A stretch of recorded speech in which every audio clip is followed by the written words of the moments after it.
Wetley Sibey. Ramaphosa's claim that will not be bullied made before leaving for Washington has been exposed repeatedly as a lie. The working class is on its own and cannot count on the ANC or its GNU to defend them. The pathetic response of the government to the threat to jobs and industries completely vindicates our position. FlySafair is expected to scale up its operations from this week after announcing the end of a strike by some of its pilots. The airline confirmed the signing of a formal agreement with Union Solidarity last week. Pilots have agreed to return to work after accepting salary increases of up to 6.9% over the next 4 years, which is lower than their initial double-digit demands. Solidarity's Hilgard Grenier says FlySafair needs to change the way it handles labour relations for future negotiations. There were no winners in this process. While the agreement is an important step, there are still concerns that it only protects the most basic rights of the pilots. The settlement won't prevent pilots from leaving if they simply keep this up. Gauteng Premier Panyaza Lesufi says he's frustrated by legislation that prevents him from removing underperforming heads of departments. Yesterday, Lesufi announced he had reshuffled HODs in the provincial government. He says the move follows underspending of 1.3 billion rand of the previous financial year's budget, the missing of performance targets and adverse audit outcomes. Tabiso Goba reports.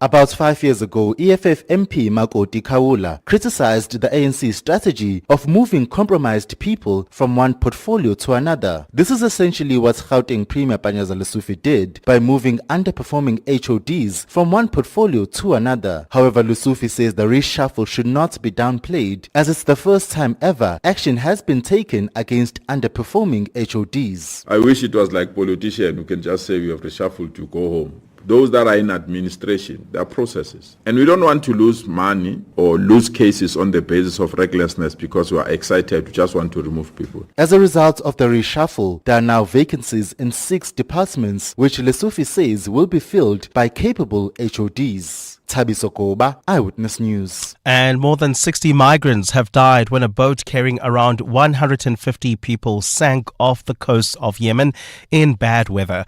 The vessel capsized yesterday with only 10 people rescued and dozens still missing. The International Organization for Migration says many of the victims are believed to be Ethiopian nationals. Yemen remains a major pathway for migrants traveling to the Gulf Arab states in search of work, with hundreds estimated to have died or gone missing in shipwrecks in recent months. Gold is trading at $3,353.71 an ounce. The rand is at 18.03 to the dollar, 23.95 to the pound, 20.87 to the euro. Brent crude oil is at $69.53 a barrel. And in the traffic, we've got some delays on the N3 North between the Elands interchange and the Geldenes interchange while traveling towards Midrand. Do expect delays on the N1 South approaching Olifantsfontein Road. And in your sport, the MTN 8 semi-final see Sundowns take on Pirates and Stellenbosch will play Sekhukhune. England 35 runs away from beating India in the Test series.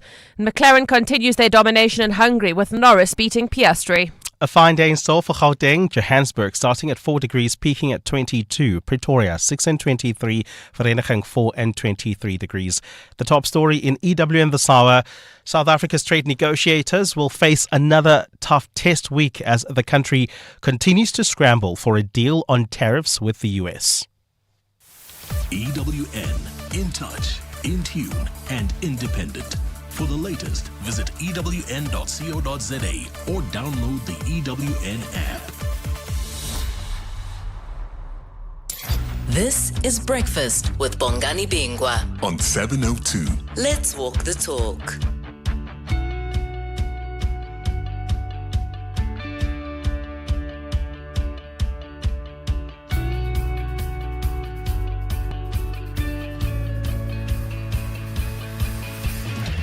Six minutes after 6 o'clock. Welcome to 702 Breakfast. It's the start of a brand new week. Welcome one, welcome all. It's Monday, the 4th of August, the year of our Lord, 2025. Welcome to the show, wherever you are listening to us from.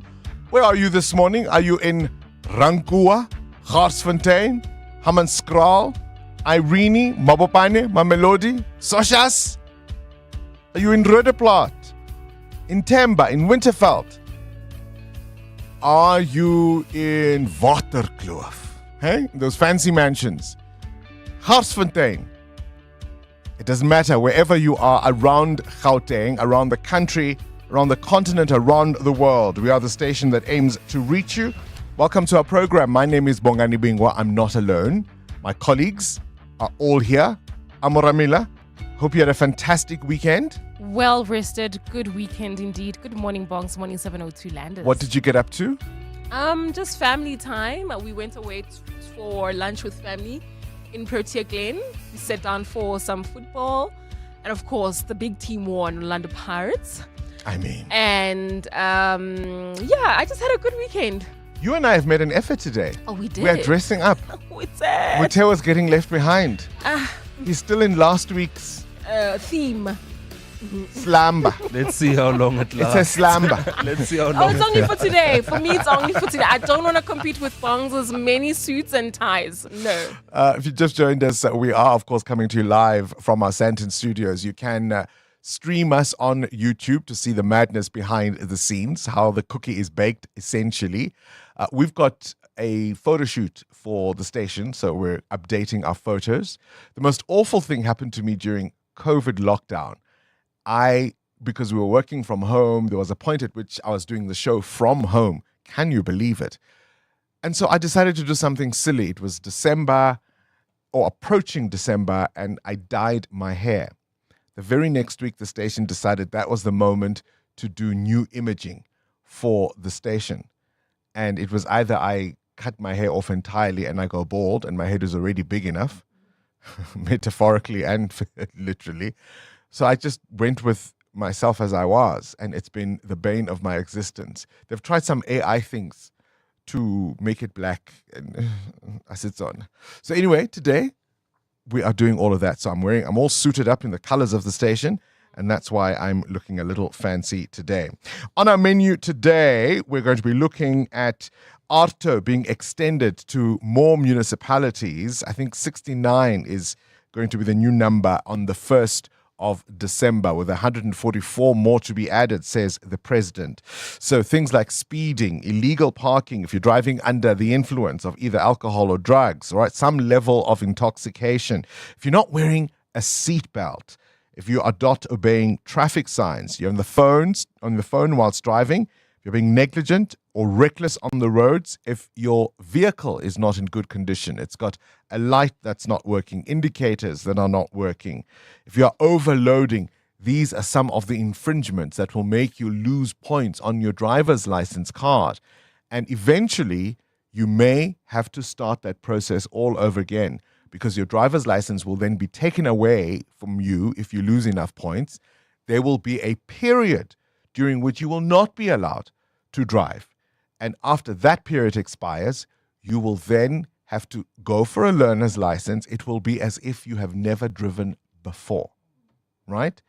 Is this something that will work? The idea is to have one system nationally that treats drivers the same countrywide. And so no longer can you speed, I don't know, in Durban on, Point Road, for argument's sake, and think that, but I live in Gauteng, so I'll never have to collect or have to deal with that traffic fine. The system will be national. The question, of course, is what will this mean for municipalities? Will it mean a loss of revenue? And are they ready, or will they be ready to implement it? We'll speak to Advocate Stephanie Fick, who's the Executive Director of Accountability and Public Governance at OUTA. You may remember they fought this thing all the way to the Constitutional Court and they lost. So we'll find out now if they still have any issues around how it will be implemented. And then our big interview this morning is focusing, in a way, we're kind of sticking to municipalities, if you will. But you see, there's a lot of money to be made in municipalities, particularly when service delivery fails. We all know about, say, the water trucks. The Mail and Guardian ran a story on Friday where they said there are syndicates that are deliberately damaging infrastructure so that they can then apply for the tenders to provide the contingency measures, right? So there's a lot of money in local municipalities. And when a tender is meant to go one way, and you, Moramila, as the municipal manager, flag issues of corruption or concern, you have to be moved out of the way. If Muteo is a whistleblower at a local municipality about a particular tender that should neither have been awarded nor even implemented, he must be removed. Numbers are startling. I think 148 was the figure in the Sunday Times yesterday of officials, whether appointed or elected. So you could be a mayor, you could be a financial officer. If you're in the way, they're coming after you and they're going to get rid of you, right? Why is this happening? We're going to be speaking to SAMWU after that.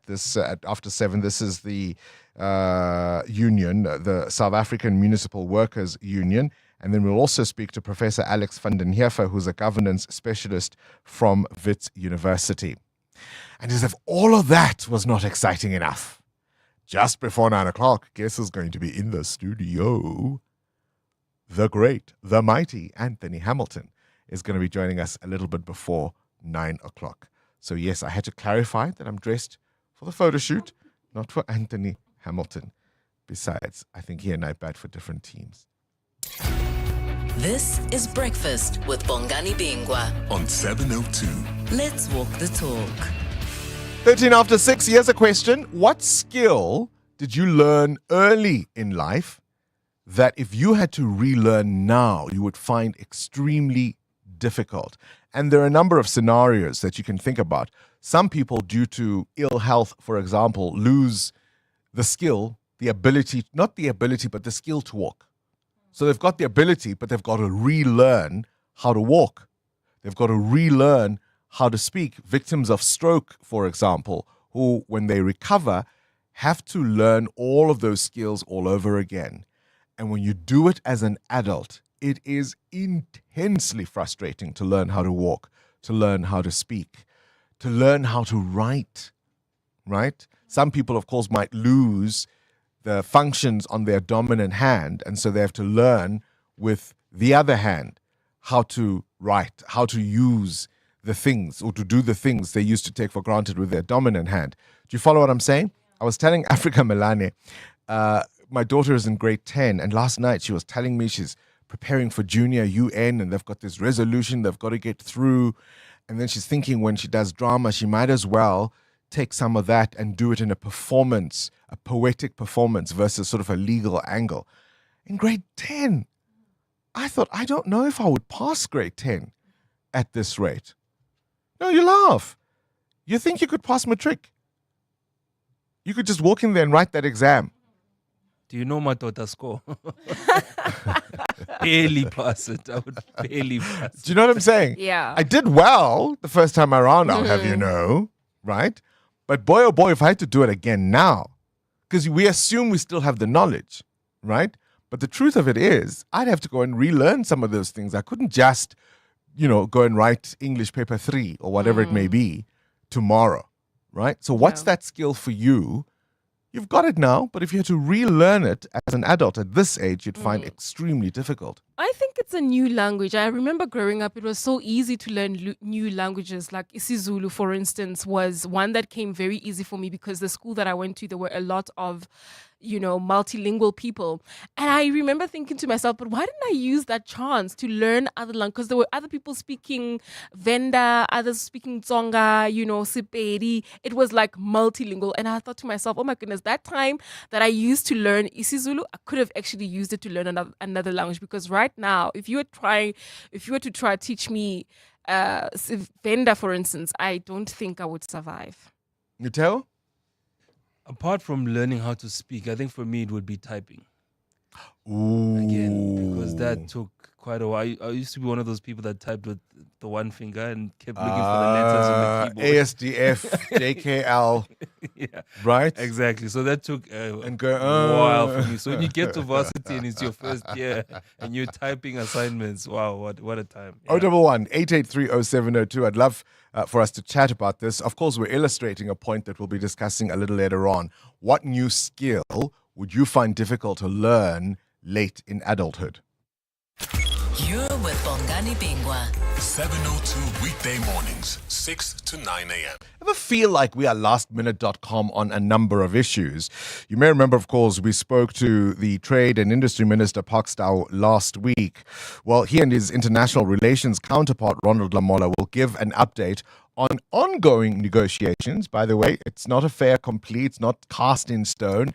The fear, of course, is, from what I'm understanding behind the scenes, that we may be slapped additional tariffs.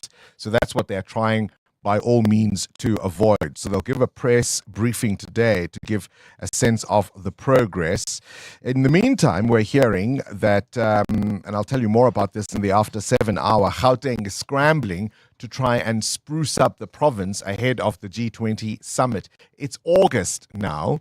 When is the G20 summit coming to the province, Mateo? Do you remember? It's not November? I think it's November. Top of my head. But the point is, it's in August, right? Do you remember, when was the last time your family home got a sprucing up, a facelift? You know, the one where everybody comes to, the uncles, the aunts, the cousins, the one where everybody gathers. What was the occasion? Was it Mgidi? Was it a wedding? And what was your role in the sprucing up? Were you in charge of, the painting or washing the curtains, making sure that the driveway was nicely paved? Let's have a fun conversation about that. Let's walk the talk. 702. 18 after 6, Mateo, you've got a question of your own? Yeah, I want to know what's in your cupboard this morning.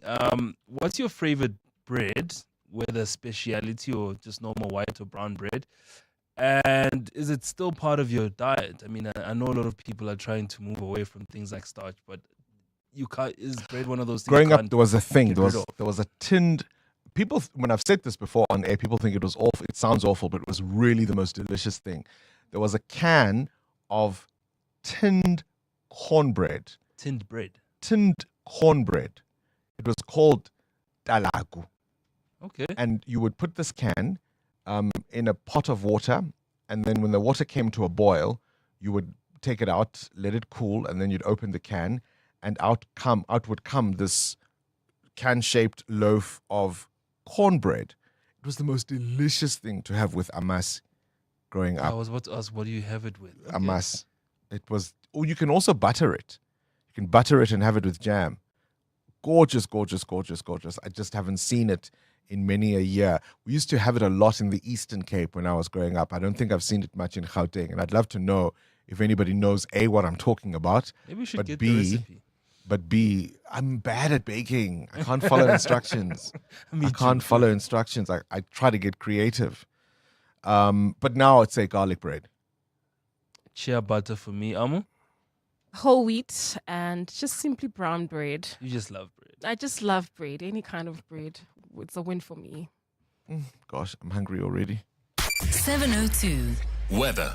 20 after 6, what conditions can you expect on this Monday morning? Temperatures in Joburg, 4 to 22, 6 and 23 in Pretoria, 4 and 23 in Cape Town. In Vereeniging, I beg your pardon. Cape Town, cloudy with widespread showers, a peak of 16, Bombela 24, Bloemfontein 22, Durban maxes at 24, Gqeberha in East London, it is 28 for you, and Richards Bay will peak at 27.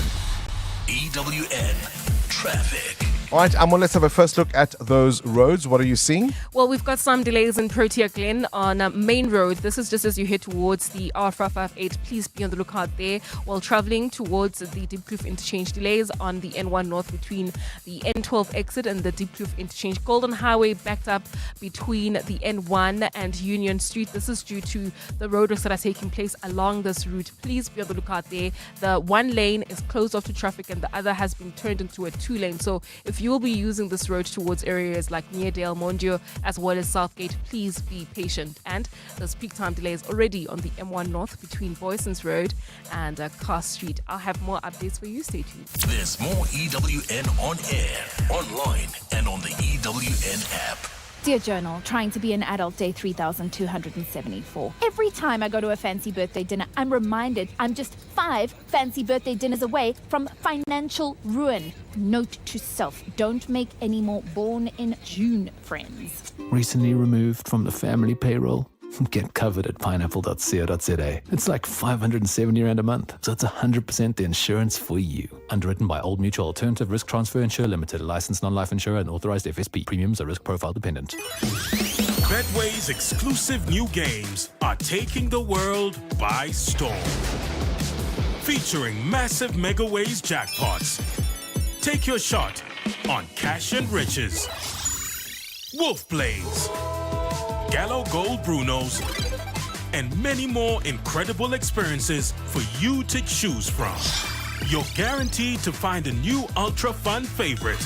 Get way more only at Betway. Betway is licensed by the Mpumalanga Economic Regulator. No persons under the age of 18 are permitted to gamble. NRGP counseling line 0800 006 008. All events are fixed odds betting games. Tani Esther, or should I say the Tupperware Tani? How's business going? Business is booming. I've been operating out of the boot of my car for 10 years, but shame, it couldn't keep up with my growing empire. Okay, so you sold it to We Buy Cars? Yes, quick. Sold my old one, bought a bigger one. I even sold some of my Tupperware to the friendly guy who picked up my car. Stick to what you know best, eh, Tani? Excuse me? Never mind. We Buy Cars. Geared for your business, geared for you. The Money Show. Weekday evenings at 6. Professor Adrian Saviles, Professor of Economics and Finance at the Gordon Institute of Business Science. The tariffs are necessarily taken by the buyer, not the supplier, and that hasn't yet shown its full hand. Give it a little bit more time and you'll start to see that inflation pressure present itself to U.S. households. That's the voter that starts to put up their hand in protest and say, this isn't what we voted for. The Money Show on 702. Let's walk the talk. The Money Show with Stephen Grootes is brought to you by ABSA CIB. ABSA is a proud lead sponsor of B20 South Africa 2025. ABSA is a registered FSP. Your story matters. 702, let's walk the talk. 702. Add your voice. Have your say. Let's walk the talk. Box and your team. Bongs, I don't think that it will work. Those guys, Bama cold drink on the road, they will be making a lot of money, I'm telling you, because motorists will be very, very afraid to be deducted point in that regard. I see this as a huge benefit for the traffic officer to ask bribe from the motorist from Max in Pretoria. Max, you are in Pretoria. Joe is watching us from Sasolburg. Sfiso Patla is watching from Parktown. We've got somebody in Kroonstad. Even one David who is in Toronto, Canada. Everton West is also showing up. We've got Julio from Lyndhurst. So many of you all over the show, all over the place, if you will. So if you do want to stream us, we are coming to you live from our Sandton studios, and you can watch the show on our YouTube live page. We're asking you this morning, what's that new skill that you reckon you would find difficult to learn late in adulthood? And it all has to do with the auto system that you've just heard there. Not confident it's going to work. The idea of taking people or docking people points, demerits for bad behavior on our roads. Start your day with Bongani Bingwa on 702. Let's walk the talk. All right, so our EWN reporter Nokanya Mdambo is going to be covering that press briefing at 10 o'clock this morning. This is Ministers Pakstow and Ronald Lamola giving a briefing on these reciprocal U.S. tariff negotiations that are still underway. That should be a big one for us later. You're with Bongani Bingwa. 702 weekday mornings, 6 to 9 a.m. A boat carrying 154 Ethiopian migrants has capsized off Yemen's coast, killing 68 and leaving 74 people missing. This is according to the United Nations. It's part of a deadly pattern of migrant shipwrecks in the region as people flee poverty and conflict, hoping to reach Gulf countries. Only 12 of the migrants survived, and search efforts continue along Yemen's southern coast. All 5 trapped miners have been found dead after a 4.2 magnitude tremor caused a collapse at Chile's El Teniente copper mine. The death toll stands at 6, including 1 person killed during that initial earthquake. We'll get more details from Adam Gilchrist about that story. Guess who was born on this day? Former U.S. President Barack Obama, born on this day in 1961 in Honolulu, Hawaii. President number 4 of the U.S., the first African American to hold that office. Before the presidency, he served in the Illinois Senate, and he taught constitutional law. Happy birthday, Barack Obama. Back in 2021, Rihanna was crowned by Forbes as the world's wealthiest female musician, a staggering 1.7 billion rand. It was nearly twice, say, that of someone like Madonna. And her massive fortune comes mostly from her Fenty beauty empire. By 2024, however, Taylor Swift overtook her thanks to the mega success of her Eras tour. One is richer than the other. It's $1 billion here, $1 billion there. What's $1 billion between friends, right? 702. The newspapers. Oh, Sviso, I thought KG was gonna play a little bit more of that song. Yeah. You know, I was waiting to. He's not a Rihanna fan because No, he's not clearly. a billionaire. Maybe he's a Taylor Swift fan. Who knows? What's in the papers? Page 7 of the Sowetan this morning is a story about how a court gave the green light for a widow to sue the Road Accident Fund for her husband's death, which was caused by a tire that had been left on the road by a negligent truck driver who had a tire burst. Louis Hartman says that she took the fund to court to determine if the abandoned tire on the side of the road indeed caused the car crash. She argued in court that she didn't have a job at the time of her husband's death, and she was unemployed and she was financially dependent on him. And she said his passing had put her in a difficult financial situation. And then the court did rule that the RAF should be held 100% liable for damages and that they should pay the widow's legal costs. So there's a case to be answered here. The front page of the Business Day, the Citizen, I beg your pardon, tariffs not about BEE. They're quoting the Electricity and Energy Minister, Jose Nzora, saying that it's not about BEE, but he does admit the BEE laws need some tweaking. The front page of the Sowetan, killer enjoyed drink as victims burned. And the Business Day front page, South Africa stepping up its climate change fight. EWN Business. 29 after 6. Mateo, you're asking us about the kinds of bread we like. Is it normal white or brown? Is it whole wheat? Is it ciabatta? What is it? Ciabatta for me. What prompts the question?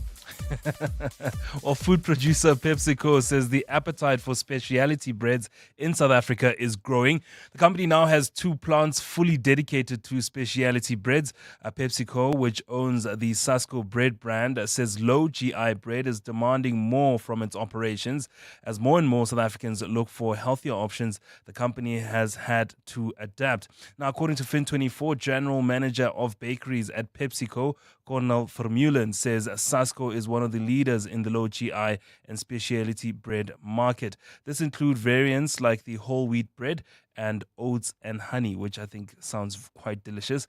Sasco's 13 bakeries contribute significantly to the South African bread market. The Shaka's Kraal bakery alone contributes to the production of 600 million loaves annually. Sasco is supported by a fleet of 1,300 vehicles that travel over 4 million kilometers a month to ensure access to fresh bread in local communities. Never really thought about how bread gets around, but a lot of us are eating it, and that's how much effort goes into it. According to the National Agricultural Marketing Council, South Africans consume an estimated 2.8 billion loaves of bread annually. This is said to generate approximately 35.5 billion rand for the economy on average. This translates to about 62 loaves per person per year, or roughly 3 slices per day. As long as there's a crust involved. You love the cluster. Where's the rand?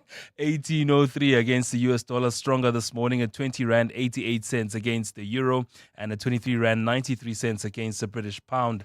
Price of gold at $3,360 an ounce, while platinum is down 0.5% at $1,308. Brent crude at $69.39 a barrel. More business after 7. Go straight to the news desk. Sfiso Zulu, you're starting with the soldiers. Good morning. That's right, Bongani. Good morning. The SANDF has launched an internal investigation to probe what it says is a fake video of a soldier calling for mutiny and a march to the union buildings. The footage circulating on social media platforms includes someone purporting to be a senior army commander who's inciting members of the military to engage in the demonstration. SANDF spokesperson Prince Shabalala says the man seen in the video calling for government to be overthrown is an impersonator. This video is fake, misleading and maliciously fabricated. The individual depicted is not a recognized commander of the SANDF, and the message conveyed in this video does not reflect the position of discipline of the South African National Defence Force. Shabalala says this is a deliberate attempt to manipulate public perception. Members of the SANDF are strongly cautioned and warned not to associate, support or entertain any such full unlawful activities. Anyone found to be spreading disinformation, inciting mutiny, will face the full might of the law. With the Gauteng High Court striking down Tshwane's controversial cleansing levy, the capital city now has a 500 million rand hole in its budget. In May, the Tshwane Council passed its latest budget, which included a newly introduced tariff on 194 rand a month for residents who use private waste collection. Lobby group AfriForum took the metro to court, saying about 200,000 of the city's residents would be unfairly taxed. Last week, the court then ruled in favor of AfriForum, declaring the levy unconstitutional and ordered the city to reverse it.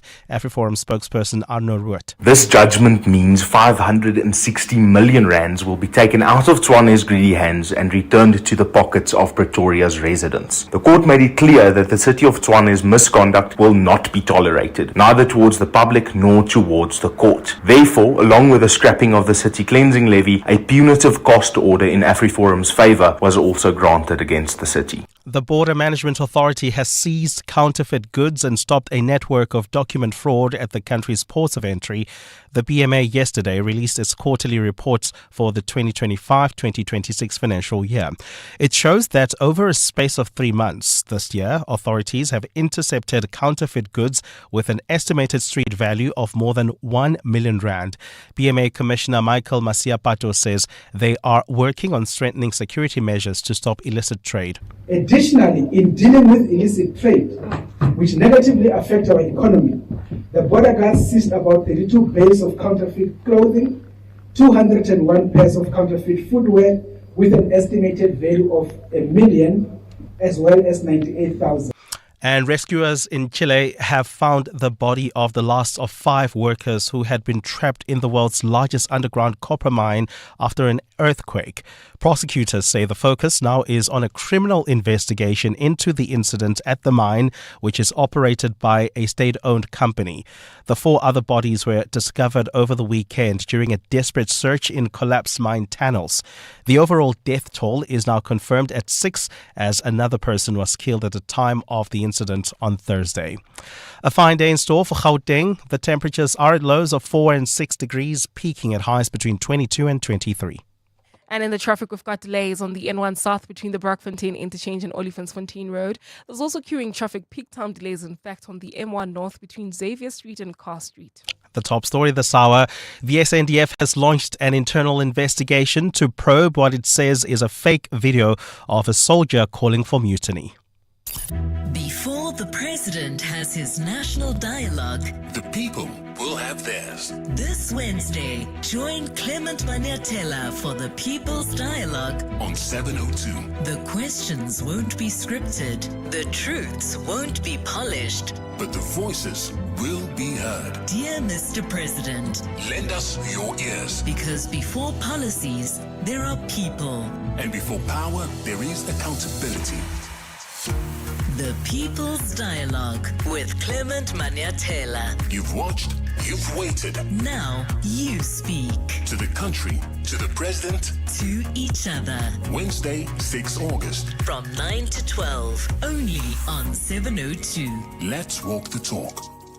To live wealthier, you need to be able to grow your assets. At Standard Bank Private, you get a team of internationally acclaimed financial experts to advise you on local and global investment strategies. Plus, being with a leader in home loans, you can start expanding your property portfolio. So, come live wealthier with Africa's best private bank. Apply online at standardbank.co.za.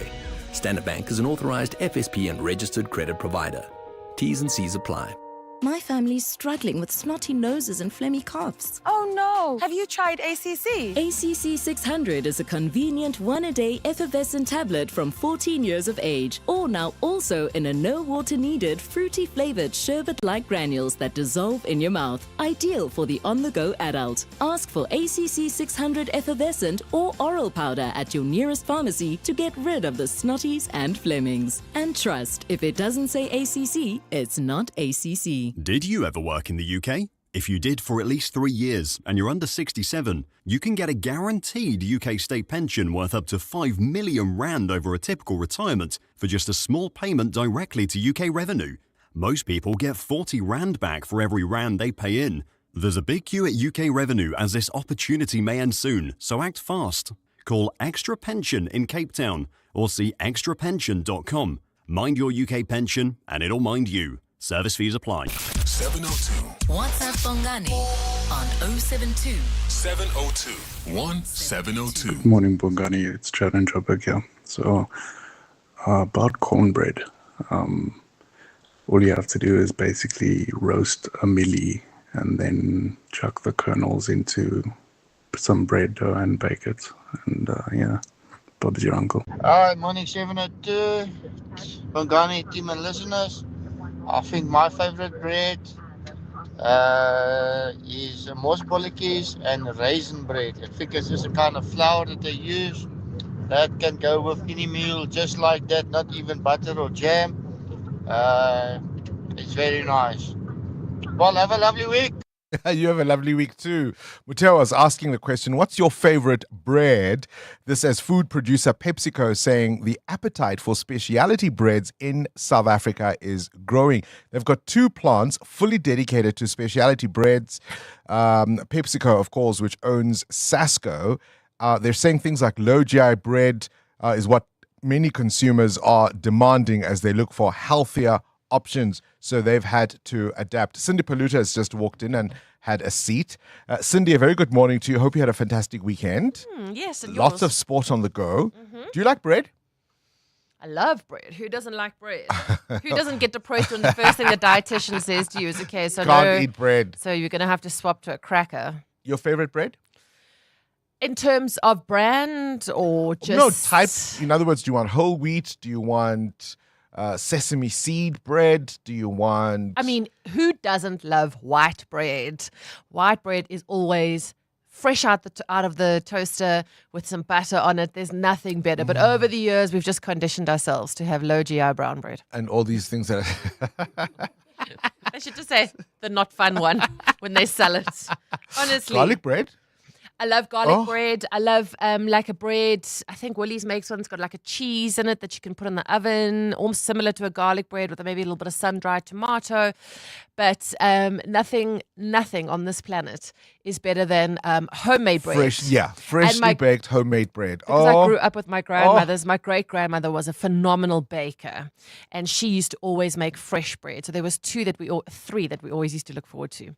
The one was almost like a flat bread, but quite thick that you fry in a pan. Delicious. Then the other one was like a loaf, but it had mince in the middle. And she used to put the mince in the middle and then fry that, which was amazing. And the third one was called a sweet bread, which is it's like native to Madeira, and that has like almost like an aniseed taste in it, and it's like yellow in the middle, and that is so delicious, and you can't find it anywhere.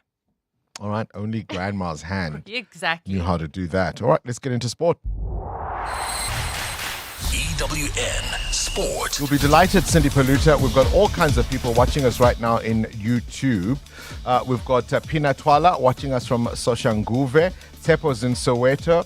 Another Tepo is in Sederberg. And we even have Pat, who's watching us all the way from Germany. Well, good morning to them.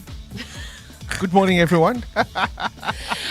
Let's start with the MTN. Yes, MTN 8 action. Mamelodi Sundowns beating Richards Bay 4-0 yesterday. Rainers with 2 goals, while Stellenbosch needed extra time to beat Amazulu 3-2. Semi-final draw was done last night. Sundowns will play defending champions Orlando Pirates. Stellenbosch will play Sekekone Sundowns coach Miguel Cardozo. We wanted to start strong the match, considering that we're playing home in front of our supporters, and considering that we knew that the energy would not be the same throughout all the match. So starting strong would be important, scoring first would be important, and we wanted to put the rhythm that we need to take into the future. Tottenham Hotspur bid farewell to captain Son Heung-min, who over the weekend announced he's leaving the club after 10 years. Spurs drew with Newcastle 1-1 in a pre-season friendly. In a match that could cost them James Maddison for the season, he left the field on a stretcher with a knee injury. In Test cricket, England 339 for 6, needing just 35 more runs to beat India and win the series. Brooke made 111, Root made 105. While T20 action from this morning, Pakistan beating the West Indies by 13 runs to win the series 2-1. Over the weekend, South Africa won the T20 World Champions of Legends final. They beat Pakistan by 9 wickets. AB de Villiers smashing 120 off 60 in the match. In Formula 1, McLaren continued their domination in Hungary. Lando Norris beat Oscar Piastri for a 1-2. It was McLaren's 13th win in Hungary. Norris, who used a one-stop strategy, cut Piastri's championship lead to 9 points. Russell was third with Leclerc in fourth. Leclerc had unexplained mechanical problems with his Ferrari during the race. In the Currie Cup yesterday, Griquas beating Cavaliers 48-39. The Bulls topped the table after a 64-0 thrashing of the Sharks. The Lions are second after they beat Western Province 40-19. And at the World Swimming Champs, Peter Kutzer returns home with 3 medals: gold in the 100 metres backstroke and then silver in the 200 and 50 metre backstroke. Cindy Paluta, Eyewitness News Sport. The Brainy Kids of the Whiz Quiz on 702. Morning, Uncle Bongani. My name is Debbie Jane and I go to Brooklyn Primary School. I am 11 years old, and when I grow up, I want to be a historian, and I cannot wait to play the Whiz Quiz with you this morning. We can't wait to play with you too. We've got to give away 10,000 Rand. Listen, it's a great buzz when we do. Will you win it? EWN Traffic. This Eyewitness News Traffic is brought to you by Outsurance in partnership with 702. It's 16 to 7, Amo. The slow traffic on the R21 South. That's correct, Bongani. In the Boksburg area, leaving Jet Park, an accident has been reported there. It's right near the N12 exit and it's causing delays. Please be on the lookout and approach with care. If you're traveling on the R24 as well as the N12 West towards the Gilulis interchange, peak time delays there towards the Gilulis. There's also peak time delays along the N3 North. In fact, a stop and go between the Elands interchange and Merfontein Road. I'll have more updates for you. Stay tuned. There's more EWN on air, online, and on the EWN app. The Outsurance pointsmen know that every car on the road carries a story. There's a car with a parent shuttling his kids, with a back seat full of chatter, laughter, lunchboxes, and lost shoes. The Outsurance pointsmen know it's not just a car in traffic, it's a regular yet special slice of a family's life. Every story's different and every story matters. That's why the Outsurance pointsmen have been doing what they do since 2005 in proud partnership with 702. Outsurance is a licensed insurer and FSP. 702. Coming up at 7:15, the big interview. Hey besties, welcome to my kitchen tour, or should I say my new walk-in wardrobe. Over here we have the pantry, now home to my jeans and shirts, all color-coded. Oh, and the air fryer, literally the perfect place for my makeup brushes. And who would have thought, the oven is the place to store my handbags. Who needs a kitchen? Simply spend 200 Rand or more and you could win Simply Asia for a year. T's and C's apply. Simply Asia, connecting the Thai way. Time to review my favorite employee, my F&B Gold business account. You give me thousands of potential customers by listing my business on Nav Marketplace and access to Guard Me, a bodyguard for cash drops, locking up. No other card does this. If you weren't a bank card, I'd give you a raise. the FNB Gold Business Account. No other card works harder for your business because your safety is worth it. FNB, help changes everything. T's and C's apply. FNB, a division of First Rand Bank Limited, an authorized FSP and credit provider. The Johannesburg Philharmonic Orchestra's early spring season features a stellar lineup of international and local talent. Enjoy favorites by Mozart, Beethoven, and Tchaikovsky. Concerts run at the Linda Auditorium on Thursday evenings from 7 to 28 August. Book at Quicket. Visit jpo.co.za for more info. Coming up in the next hour, what's the question? It's brought to you by Outsurance. Up to 3,000 Rand in cash is up for grabs. So what you do is you send us an answer based on anything that piqued your interest during the show, and for that you win 1,000 Rand. WhatsApp us your name and that answer to 072 702 1702. And then, of course, a little later, someone else will ask a question to get you your answer to win 2,000 Rand. Now, you always stand a better chance of being selected if you have SMS'd out to Outsurance to get yourself a quote. So do it now. SMS out to 45142 and you could save on your car insurance. Join us. Let's walk the talk. This is 702. Hi, good morning, Bongs. If this auto system really works, then I guess taxi drivers will never be on the road. How will they ever manage that? These taxi owners will just go to the streets and the government will buckle, as they always do when taxis raise their voices. Good morning, Mohan, the team. On this backdrop of auto docking system to the drivers, I'll urge the government to look at the basics, the licensing machine that is giving the whole country problems. The roads, our state of the roads, it's very bad. If they can attend to that, and the admin part, the most part of it is admin, corruption, and everything that comes to it. Then once everything is in place, I fully behind this. Andile and Breakendowns. Thank you. And don't we love implementing first world solutions when we have many third world challenges? We're talking, of course, about this demerit system.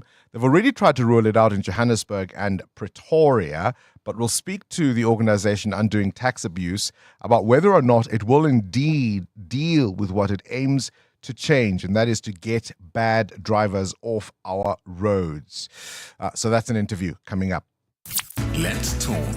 We're listening. Good morning, 702 Tim. Bongani, for me, it's doing the things with the hula hoop. Eh? I mean, I don't know. That thing is huge. And I look like a clown just doing it with my daughter, and she does it so easily. How do you even do it? So for me, if I wanted to relearn something, it would be that skill of just doing the things with the hula hoop. Tofaz in Rustenburg. Tofaz, I appreciate that. You know, the thing I've never learned how to do is to skip with the skipping rope. Oh, no. Amo, that look hurts my feelings. Because I'm bored. Like, how do you Yes, that's exactly what it is. I'm annoyed, actually. Why? Why can't you skip? Because I didn't learn as a kid. It's not about learning as a kid. It's about your cardio before gym. It's like running before you gym, stretching before you... And as a person who loves being active, I'm shocked that you can't skip. Wow. So I'll bring my skipping rope and I'll show you I how. can't skip. I don't know how to ride a bicycle.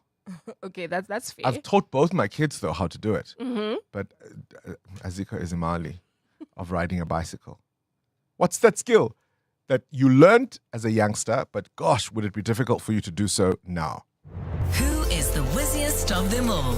It's the Whiz Quiz on 7. Give away some money, shall we? We're playing with 11-year-old Debbie, who goes to Brooklyn Primary School, wants to be an historian later on in life. Debbie, you love history? Yes, I do. Which history do you like? Which part of history do you like learning about?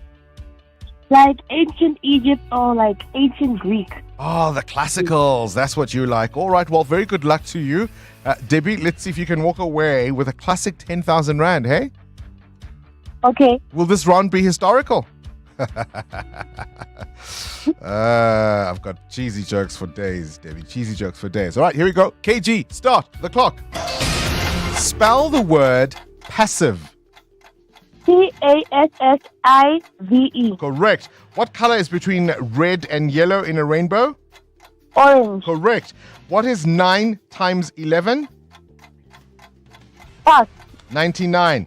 Which word means unclear, distinct or obscure? Obscure. Correct. What does a flower produce that sometimes causes hay fever? Pass. Pollen. In which country are the cities Chicago and Miami? USA. Correct. In what sporting event with the abbreviation TDF do cyclists travel from Lille to Paris? Pass. Tour de France. What is the official currency of Botswana, the euro or the pula? Pula. Correct. Complete the saying, it's raining what and dogs? Cats and dogs. Correct. Which word is a verb, use or under? Use. Use is still in time. Use is still in time. You had a really fantastic round there, Debbie. You walk away with 7 correct answers. 700 Rand is what you win. If you want to play the Whiz Quiz, send us a WhatsApp voice note to 072-702-1702 and we could be calling you. The brainy kids of the Whiz Quiz. On 702. Current events, developing stories, Tough questions. your voice making a difference. This is Breakfast with Bongani Bingwa. 827 onto this now. So speeding, parking illegally, driving under the influence, whether it's drugs or alcohol, if you're not wearing your seatbelt, if you don't obey traffic signs, if you're on the phone whilst you're still driving, if you're just generally being reckless or negligent as a motorist, or if, for example, your car has defects like indicators not working or some of the lights not working, if you've overloaded beyond the capacity of your vehicle, these are some of the infringements that the Administrative Adjudication of Road Traffic Offences Act, ATO, essentially is going to be dealing with. And the idea is to handle most motorist offences administratively rather than through criminal prosecution. So what will happen is when you offend, you will lose points, and that may eventually lead you to losing your right to drive through this process of demerits. The Act has been in some operation in Johannesburg and Pretoria already, and the plan is to roll it out to more municipalities. I think 69 in December and another 144 in April next year. To discuss all of this, we're joined now by Advocate Stephanie Fick, who's the Executive Director of Accountability and Public Governance at OUTA, the organization undoing tax abuse. Always a pleasure to have you on the show. Thank you for your time. Good morning, Bongani. No, the pleasure is all mine. You, as OUTA, have opposed the ATO system all the way to the Constitutional Court. And of course, as we know, you lost. We'll talk about why. But as you understand it, ATO, what does it seek to actually do? In principle, so if you look at it on paper, it is just to say, okay, we want an administrative process instead of sending people through the whole court system. So previously, when you get a ticket, you can go to a prosecutor, say I'm not guilty, or pay the fine, and it's all done and dusted. This is more an administrative process, so it takes you out of the criminal court justice system. But it leaves open the door if you are unhappy to still go on review to a court at the end. It is an elaborate process. And I think in essence what they want to do is to create better drivers by saying that if you commit these minor offences, you can lose your license. Where, for example, if you are found guilty of drunken driving, you can in any case lose your license. But with the minor offences, is to say we're hanging this over your head and hopefully create better drivers. I think that is the idea. So ultimately to get rid of bad drivers and reckless drivers. But does it also mean that we are going to have one national system that will deal with motorists the same way countrywide? To a large extent, yes. We don't know all the crimes, if you want to call it that, all the contraventions that's going to fall under ARTU, but it will most probably be all the minor offences. I'm not sure. I don't think drunken driving will be there under. I don't want a drunk driver getting a fine. So you want that person to go to jail. But it will be the minor offences. The only snag is that the laws are in any case national laws. You need to drive a certain speed on our highways, whether it is in Cape Town, whether it's in Pretoria. That's the same. The only laws that differ is bylaws. And that will probably be handled differently. That a municipality can decide. But yes, in principle, it means that we have our national laws, but the way it is enforced is now also nationally enforced through the RTIA. All right. How well has it worked in Johannesburg and Pretoria when they've tried it? I'm going to try and be gentle, but no, it didn't really work, I think, as they planned. Tell me why. They had struggles right in the beginning. They ran out of money. So in terms of the old R2 Act, you need to either serve the infringement in person or you need to do it via registered post. They ran out of money and they couldn't send it via registered post. And obviously, I don't think they have the resources to serve it on everybody. So periods in between, there were no infringement notices.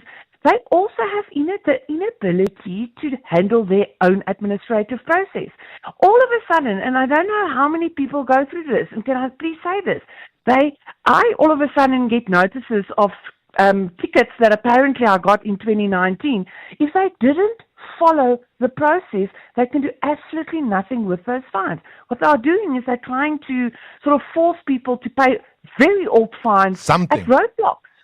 And they can't do that. If they did not follow the very strict process of, here's an infringement, within 32 days, there must be a courtesy letter, they can't do anything. So also the inability to follow their own procedure was a bit of a problem way from the start. And tell me, do you really think our people are driving better now in Joburg and Gauteng? No. One of the things that's confusing to me is it's not only the motorist that may be docked points, vehicles as well that are part of the offense may be included. And I'm wondering, for example, a company that might have a fleet of vehicles, how does that work? Yeah, so your driver can get some demerit points and your car. So if your car, I want to say, commits an offense that is more linked to the car, in other words, unroadworthiness, and that type of contraventions, yes, you can actually get double points for the driver and for the car, and that remains with the car. So if you want to sell the car, you need to fix that first. And it will have a huge impact on your people with fleets, owners of fleets. For example, your renting companies, people with big truck business and all of that. It will have an enormous impact on their delivery business. businesses, for example. Yeah. And I'm not saying what worries me. Just explain. So if I may come in there, how will it impact those businesses?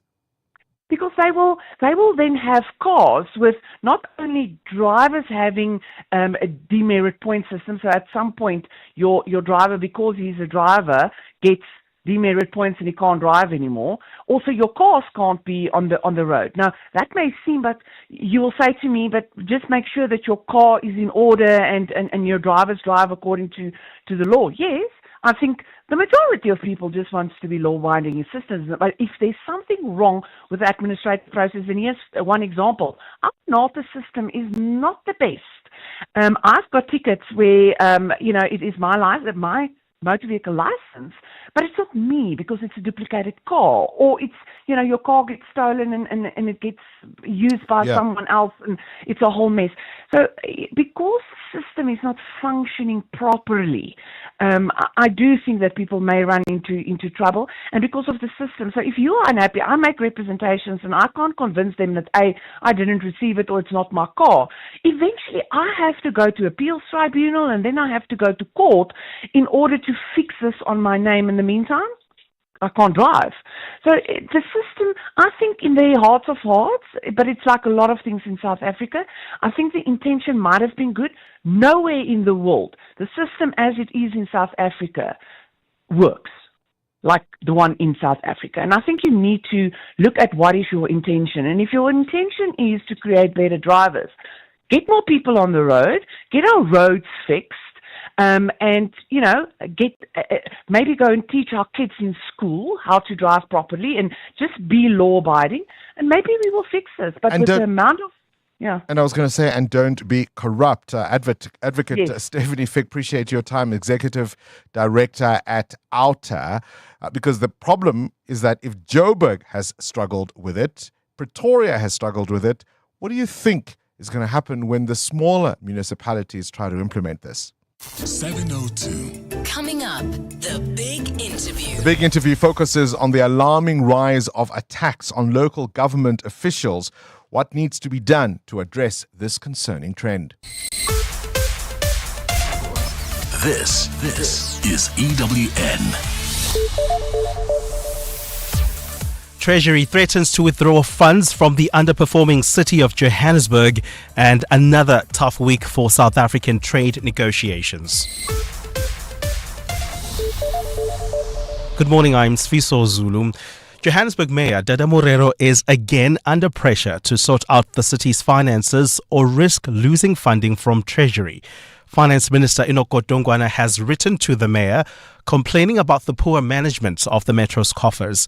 Godongwana says National Treasury will stop its conditional grant funding if it doesn't see improvement in the handling of the city's finances. Tabiso Goba reports. In his letter, Finance Minister Enoch Godongwana raises concerns over the city racking up over 22 billion rand in unauthorized, irregular, fruitless and wasteful expenditure for the 2023-24 financial year. Godongwana says as the mayor, Dada Morero has a responsibility to ensure the city's finances are under control. The mayor's office has yet to respond to queries from EWN. However, at a media briefing yesterday, Gauteng Premier Panyaza Lesufi says he's discussed the matter with Morero. And the executive mayor is very clear. With the bomb squad that is established and the presidential team that has been assigned to assist us here, all these issues that are identified are issues that already they've moved on them. They've attended to them. Meanwhile, the DA in Johannesburg has warned that losing grant funding from National Treasury will collapse the city, with residents suffering the most. Tabiso Koba, Eyewitness News. Trade and Industry Minister Pakstawu and International Relations Minister Ronald Lamola will today give an update on tariff negotiations with the US. This comes as frustration and anxiety mounts over the impact on South African exporters, who are expected to take a knock when Washington hikes tariffs on goods into the US this week. Although all of the US trading partners will be affected, South Africa is among the top 10 hardest hit countries with a 30% duty on exports. But some political parties and labor unions believe it's too late to prevent the economic fallouts and looming job losses. And one of those is the General Industries Workers Union of South Africa President Mametlwe Sibe.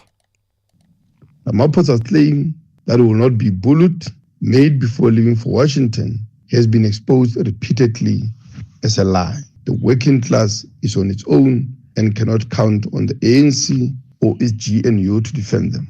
The pathetic response of the government to the threat to jobs and industries completely vindicates our position. The case against a Johannesburg mother accused of forcing her 4-year-old son to smoke drugs returns to court this morning. The woman and 3 men have been in custody since their arrest last month. The group is facing serious allegations of child abuse and attempted murder, both Scheduled 5 offences that make securing bail extremely difficult. And today's appearance is expected to clarify whether they'll apply for bail or formally enter pleas. Mongezi Koko reports. Security is expected to be tight at the Johannesburg Magistrates Court, where the case has drawn strong public interest and outrage. The state has already made its position clear. It will strongly oppose bail, pointing to the seriousness of the allegations and the vulnerability of the child victim. The accused have allegedly admitted to giving the child mandrakes, but toxicology results are still pending. The boy remains in the care of social workers who are closely monitoring his recovery. Mungi Zikoko, Eyewitness News. And more than 65 migrants have died when a boat carrying around 150 people sank off the coast of Yemen in bad weather. The vessel capsized yesterday with only 10 people rescued and dozens still missing. The International Organization for Migration says many of the victims are believed to be Ethiopian nationals. Yemen remains a major pathway for migrants traveling to the Gulf Arab states in search of work, with hundreds estimated to have died or gone missing in shipwrecks in recent months. Gold is trading at $3,360.96 an ounce. The rand is at 18.04 to the dollar, 23.96 to the pound, 20.89 to the euro. Brent crude oil is at $69.44 a barrel. And in the traffic, we've got delays on the N3 North between the Elands Interchange and Van Buren Road. That's due to peak time delays there. There's also peak time pressure along the M1 North between Boysons Road and Carr Street. And in your sport, Sundowns beat Richards Bay to set up an MTN 8 semi-final with Orlando Pirates. The other semi-final, Stellenbosch against Sekone. Spurs bid farewell to captain Son in a draw with Newcastle that could cost them Madison over the season. England need 35 runs in the final day to wrap up a series win over India. And Norris wins in Hungary to close the gap on Piastri to 9 points. A fine day in store for Gauteng. Johannesburg is at a low of 4 degrees, peaking at 22. Pretoria 6 and 23. Vereeniging 4 and 23 as well. The top story in EWN this hour. Johannesburg Mayor Dada Morero is again under pressure to sort out the city's finances or risk losing funding from Treasury. EWN, in touch, in tune, and independent. For the latest, visit ewn.co.za or download the EWN app. This is Breakfast with Bongani Bingwa on 702. Let's walk the talk. 7 minutes after 7 o'clock, it is Monday, the 4th of August, the year of our Lord, 2025. So much on the go in South Africa at the moment.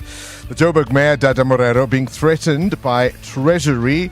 Sort your mess out or you risk losing funding from Treasury. We've seen this kind of thing before, of course, when cities or metros have been placed under administration. We'll keep an eye on the developments of that story.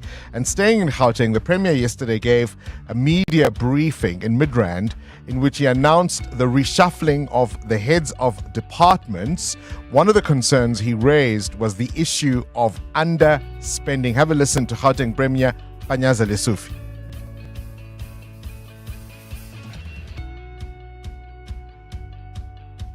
I also indicated on the 17th of July that there were departments that underspent seriously. The total underspend at that time stood at 1.8 billion. It has now gone to 1.3 after the authorization of some of the transactions that we requested to be carried over. To me, this was a serious underperformance by heads of departments. There are also heads of departments that have missed their performance targets. And we took serious exception that with the challenges that we are facing of service delivery, we can afford departments that are missing performance targets. We also found some audit outcomes which indicated some departments are not performing ideally. Within that context, I've taken a decision to reshuffle and reset heads of departments and remove other heads of departments from their responsibilities. That is the Gauteng Premier Panyaza Lesufi speaking yesterday in Midrand. This, of course, as Gauteng launches an intensive repair campaign in Johannesburg in particular. So they want to fix roads, restore traffic lights, improve public spaces. This is all to prepare for November as South Africa hosts the G20 summit later this year. The Premier insisting Johannesburg will be ready to host the international dignitaries despite persistent service delivery issues that we as Joburgers are all too aware of. Will they spruce it all up in time for November? They're starting in August. In August. When last did your family home get a major facelift? And what was the occasion? Who was coming? Who was expected? You know, there are certain words that we say in our African languages that aren't quite the same when you translate it into English, right? Visitors would be the word in English, but indwendwe sounds so much more important. King Baeti, ne? Is that how you say it? Yes, buying. Bayeng. Oh, not Bayet. Both. Well, in Setswana, buying, Sesotho Bayet. So ben ngekho wrong. So are you correcting me? Because also it's the same thing you're saying, that visitors and innuendo, but when you say innuendo, it sounds more important people are coming. Hey, the curtains must be brought down. The paving must be cleaned up. All the weeds must be taken out of the lawn. That kind of thing. We're starting in August. We've known all along that this thing was coming in November. Remember when they told us of G20 routes? There were certain routes, so they weren't going to fix all of them. They were just going to fix the ones they know the delegates and the dignitaries will be using to get either from their accommodation and, of course, to where the various meetings and discussions and speeches will be taking place. What are your thoughts? Give us a call on 011 883 0702. The other thing you need to know is the European Court of Justice has ruled that asylum seekers can only be sent to offshore centers like Italy in Albania if their home countries are proven safe enough through proper judicial review. Yesterday, we had a similar announcement here in South Africa.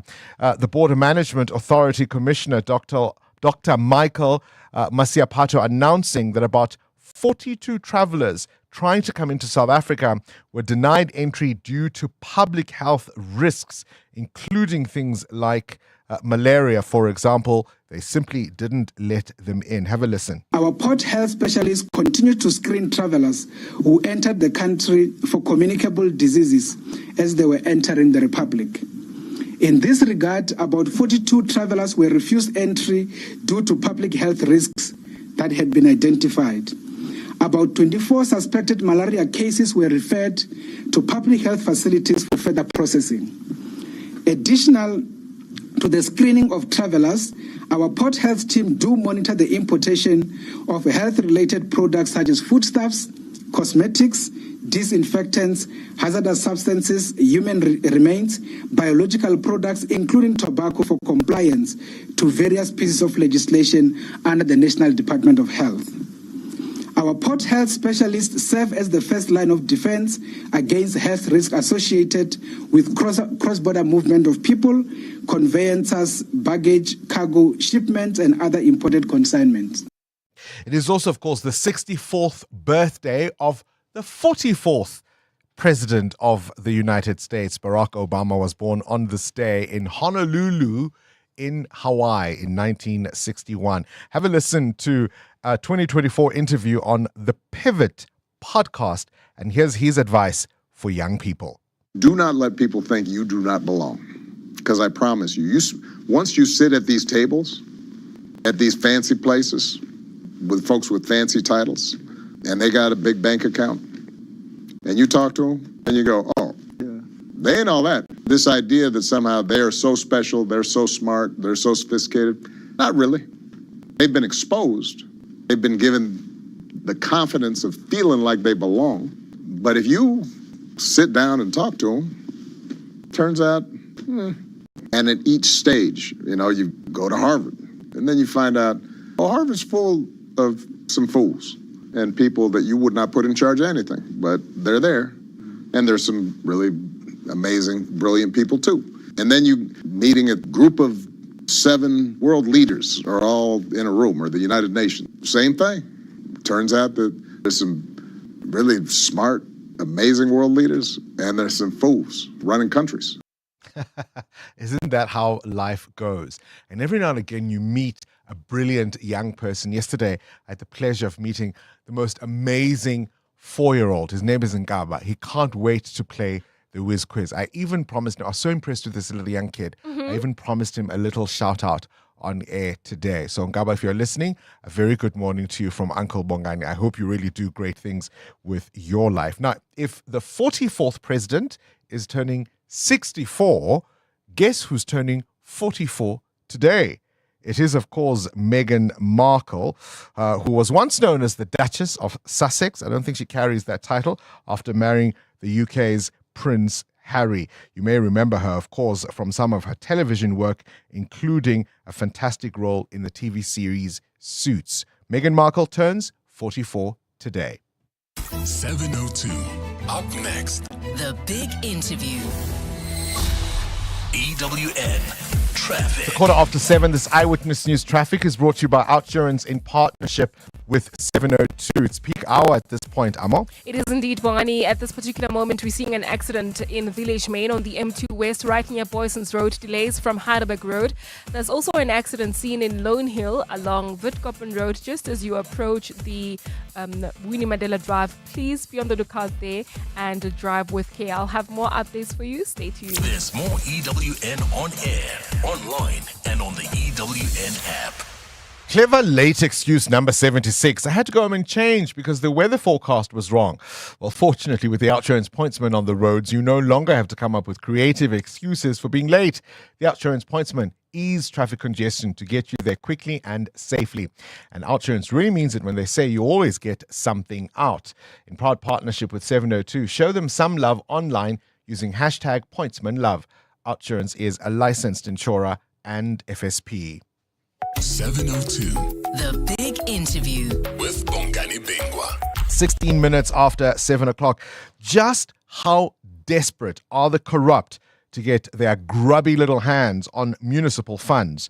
Although government doesn't keep statistics on the number of public sector workers who are killed, according to yesterday's Sunday Times, research by one organization, Armed Conflict Location and Event Data ACLED, shows that the figures are alarming. 148 have been killed since 2018. Most of these murders are linked to corruption. So whether it's mayors or councillors, financial officers, municipal managers, whether appointed or elected, all of them are a target.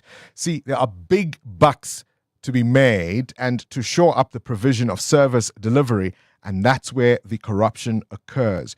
Those who stand in the way must be removed. I think it was this Friday's Mail and Guardian that ran a story on how water infrastructure is being deliberately damaged so that people can then win tenders to deliver water with trucks. Now, when there's an official who looks at all of this and thinks suspect, suspect, suspect, the guys who are determined to win the tenders will then make sure he or she is removed. How bad is it and what can be done about it? I'm joined by two guests. Firstly, Dumisani Makakula, who is the General Secretary at the South African Municipal Workers Union, SAMWU, but also Professor Alex van den Heever, who is a governance specialist from Wits School of Governance. I'm going to take both of the interviews at the same time. I'll pose the first question to you, Dumisani. I mean, we have seen a number of people, some cases more high profile than others. How bad is it? Good morning, Bongani and your listeners. The situation is very bad. 148 municipal workers killed over the last 7 years. That's a terrible number. And it's not only municipal workers, as you say, including councillors as well. And all of it is so that people can get their hands onto the money that is meant for service delivery. So it's not a good situation at all. What makes it worse is that municipalities are not keeping the data, government is not following through, and we have not seen any assessment that will improve on safety of municipal workers when they blow the whistle.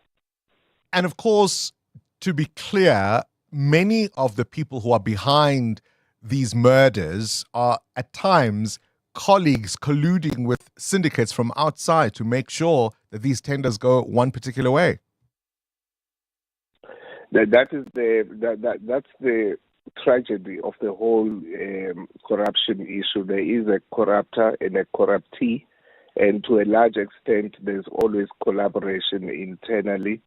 But that doesn't give an excuse for work that should be done to protect municipal workers and to make them feel safe to continue to raise issues of corruption where there are such instances. And even people with reasonably high profiles, I'm thinking of Sindiso Makaka, are not immune or not safe from being targeted in this way. Exactly. It goes through the whole strata of workers. It could even be workers at a very low level, general workers, because these killings are not only the matter of hijacking of the business or a tender, it's also discouraging workers from doing their work. When they deliver services and they are on the ground, they get intimidated, they get stabbed. so that they are out of the area, and then tenders can come in to deliver services in those areas. More especially around the water issues. When they bring the water tanks from the municipality, they get attacked. But when water tanks come from the service providers and tender premiers, they are protected. What's the worst example you've seen, Dumisani? The worst example has been the one at Ekurhuleni, where there was this investigation. It's a most recent one, and it's a brutal killing. But besides the fact that the member has been killed, an auditor, but now it stalls the whole process and it brings fear and intimidation to those who are still in the system, and the corruption may still continue because now people know that you will get killed even outside of the premises of the municipality. Dumisani, I'm going to ask you to stay on the line and bring in now Professor van den Heever on this. I think the reference there, Prof, good morning, that you just heard will obviously be to Mpho Mafule, the assassination in Ekurhuleni. This is now, of course, the divisional head for corporate and forensic audits. And that was allegedly linked to an investigation into a 2 billion rand electricity scandal. And it's possibly the most recent, most high profile and really most brazen example of what we're talking about. Yes, and you would expect that when you have such killings, that the government would basically double down on making sure that, because now you know somebody's been assassinated, clearly something's wrong, and quite clearly you target the area that that person was responsible for or investigating, and you make sure that you get right through to the person, the people who are responsible. We don't see that though. We see that the task force on political killings was regarded as unnecessary and was going to be closed down. So that's the kind of problem, is that there's a pattern here, and the pattern is so blatantly obvious. It's basically this government tenders all the way through government, from municipal all the way up to national. And there is competition for those. And where you see the services failing, you know there is corruption. That's what's causing it. It's corrupt officials right up to the top. So there's a pattern. It's very clear what it is. And you'd expect that there would be a concerted effort by government to eliminate this, but there is no concerted effort at all. It's as if this is just a routine thing that happens occasionally as all other crime. I think the phrase you've used are corruption extraction networks, because as you say, if this kind of thing happens and those who could do something about it seem to be looking the other way, or at least aren't sufficiently outraged to make sure it doesn't happen again, then it's safe to assume there are a lot of powerful people involved in this. Yes, I mean, in essence, it's a confession. The fact that an administration, a government department, a provincial government fails to take action, and when I say provincial government structures are very often the people who've appointed the municipal government structures. So if we see absolutely nothing happening, you know that it goes right to the top. You know that that is where the problem lies. So there's a network that's in place, and these networks of extraction rely on the fact that it is a few people who can appoint the networks, who can actually place them in key positions within departments and government, and therefore you can get on all sides of tenders, etc.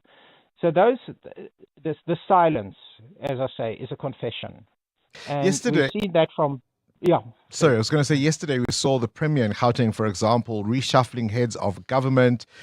He noted the issue of underspending as a challenge. We also know he's recently released reports that have investigated malfeasance and corruption in Gauteng, in the province, for many years prior to their release.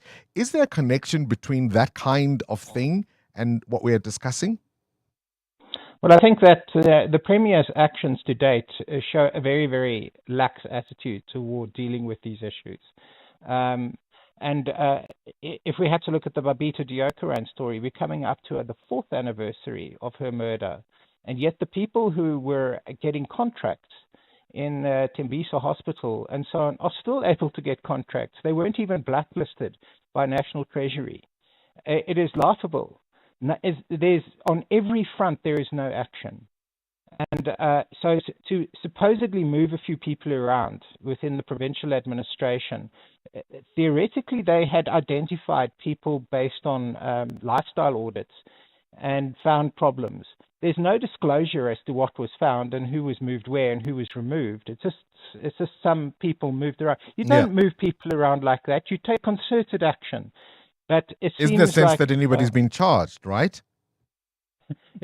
being charged, disciplined, action taken, and I again use the example of the Babita Deokaran story. You know, none of the people involved were disciplined, despite the fact of there was that was in the administration, the CFO, the head of a hospital, nothing.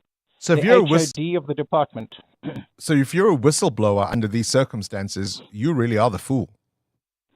Well, if you make it known. So in the case of Babita Deokaran, and will be the case of the forensic investigator Ekurhuleni, they were operating within their administrations, within their hierarchies, and reporting up. So it was known what they were doing, but it was hidden from the public.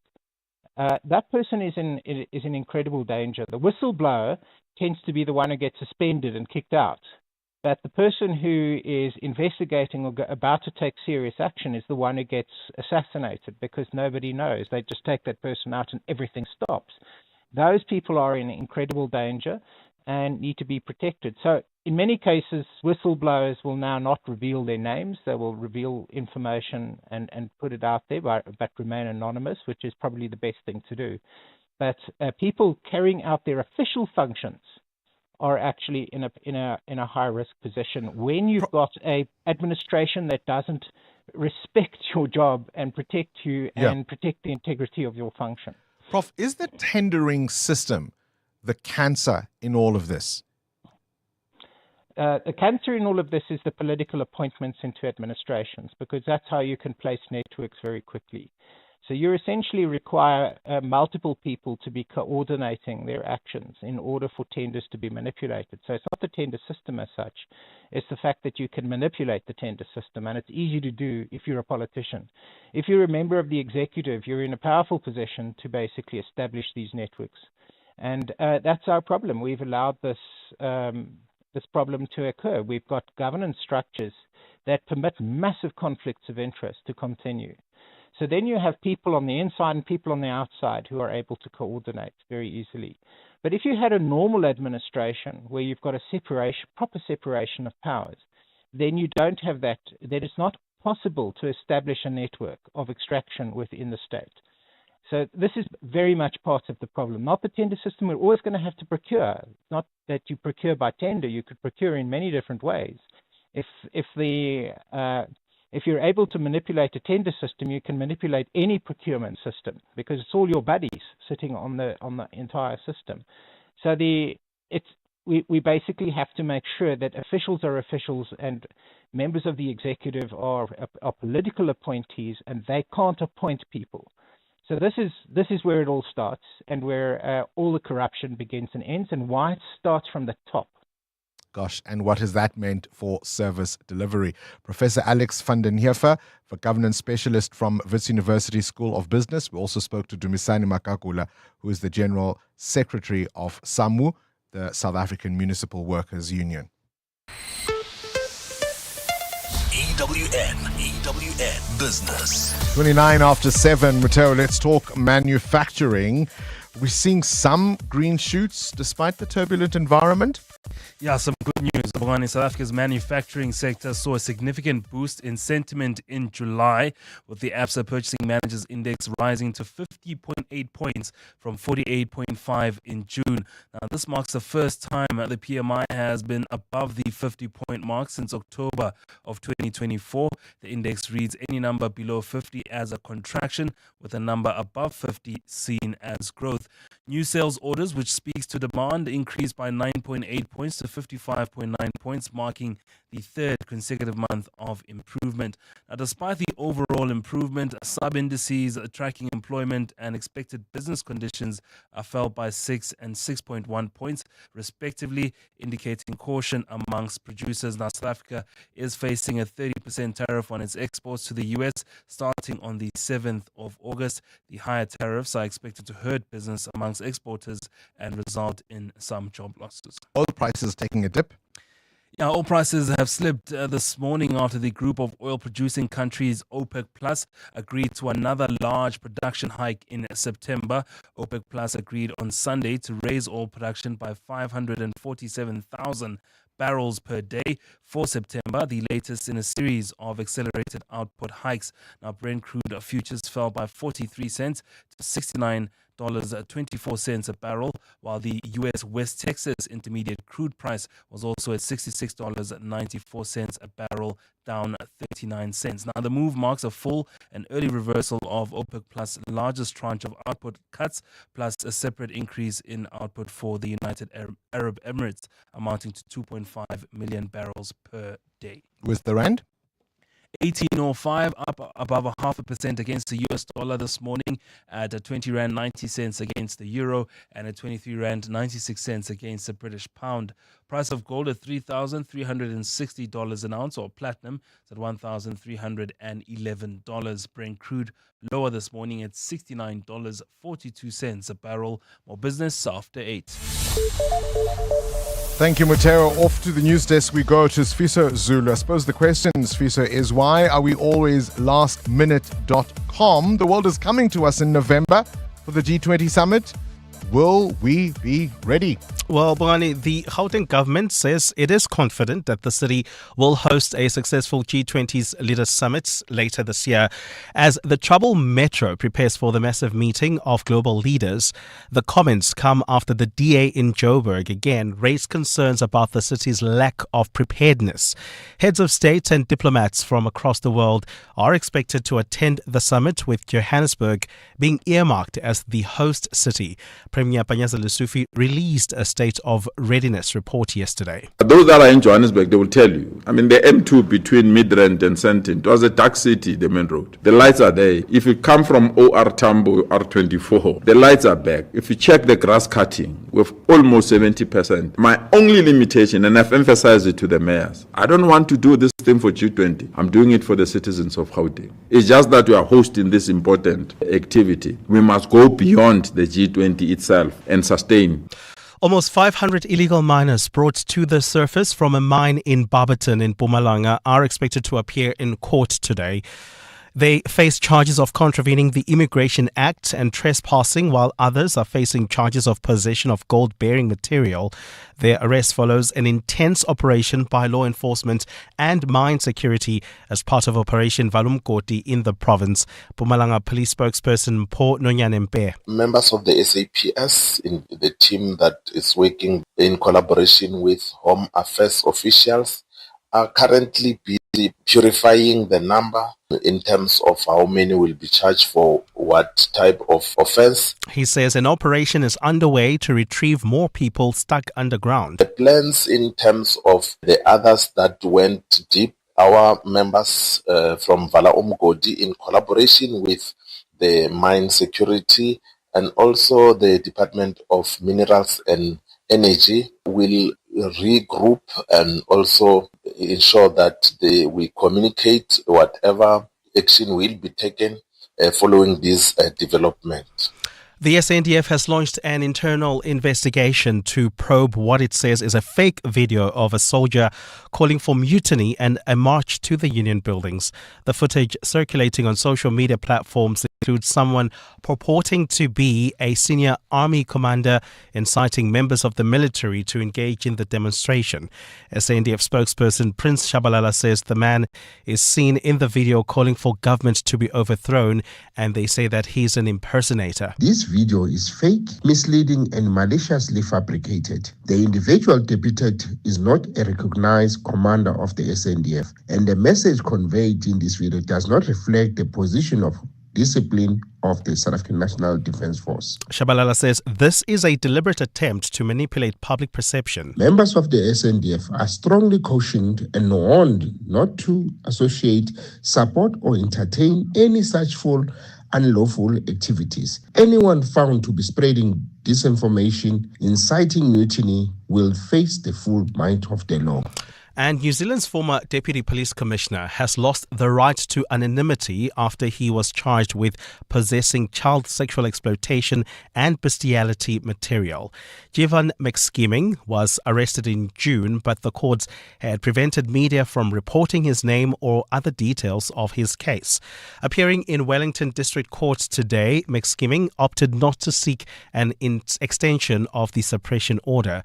The 52-year-old was suspended from his job on full pay in December last year when an investigation into his conduct was launched. A fine day in store for Gauteng today. The temperatures are at lows of 4 and 6 degrees, peaking at highs between 22 and 23. And in the traffic, we've got delays in Centurion along the N14 East between the R55 and Water Avenue. Please be on the lookout there. While travelling out of the Flying Saucer interchange, Pierre van Reineveld, an accident reported right on the N1 South causing delays. The top story this hour, the Gauteng government says it's confident the city of Joburg will host a successful G20 Leaders Summit. Hey besties, welcome to my kitchen tour, or should I say my new walk-in wardrobe. Over here we have the pantry, now home to my jeans and shirts, all color-coded. Oh, and the air fryer, literally the perfect place for my makeup brushes. And who would have thought, the oven is the place to store my handbags.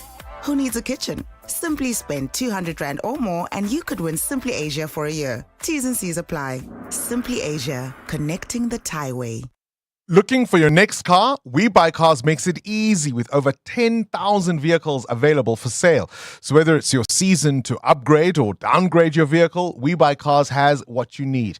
With over 10,000 vehicles for sale, you'll find a variety of cars, bakkies, bikes, boats, trucks, and more, sold at incredible prices. We Buy Cars also offers convenient finance solutions through South Africa's most trusted banks, which you can easily apply for online or in-store. Plus, they have insurance solutions, warranties, service plans, and more, providing everything you need under one roof. So whether you're trading in or simply selling a vehicle, get an estimated offer within minutes online or at any We Buy Cars location nationwide. The entire process is quick and seamless. You can even sell within a day and get paid on the spot. When you're buying or selling, We Buy Cars offers a fast, simple, and reliable process. So visit We Buy Cars today. WeBuyCars.co.za.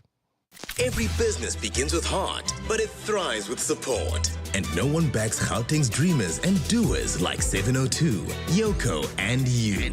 Gauteng's greatest awards with 702 and Yoko are back to recognize and celebrate the local entrepreneurs making life better. From your favorite coffee spot to the baker who knows your name, from the salon that raised generations to the bold newcomer raising the bar. Just think of the business that made you feel seen. Now's your chance to say, I see you. I see you.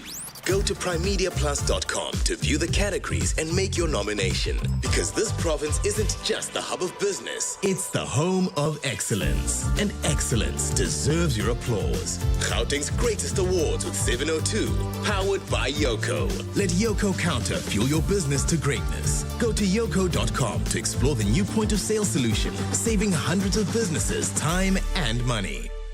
702. WhatsApp Bongani on 072 702 1702. Hi Bongani, it's Nevlin from Robertsham.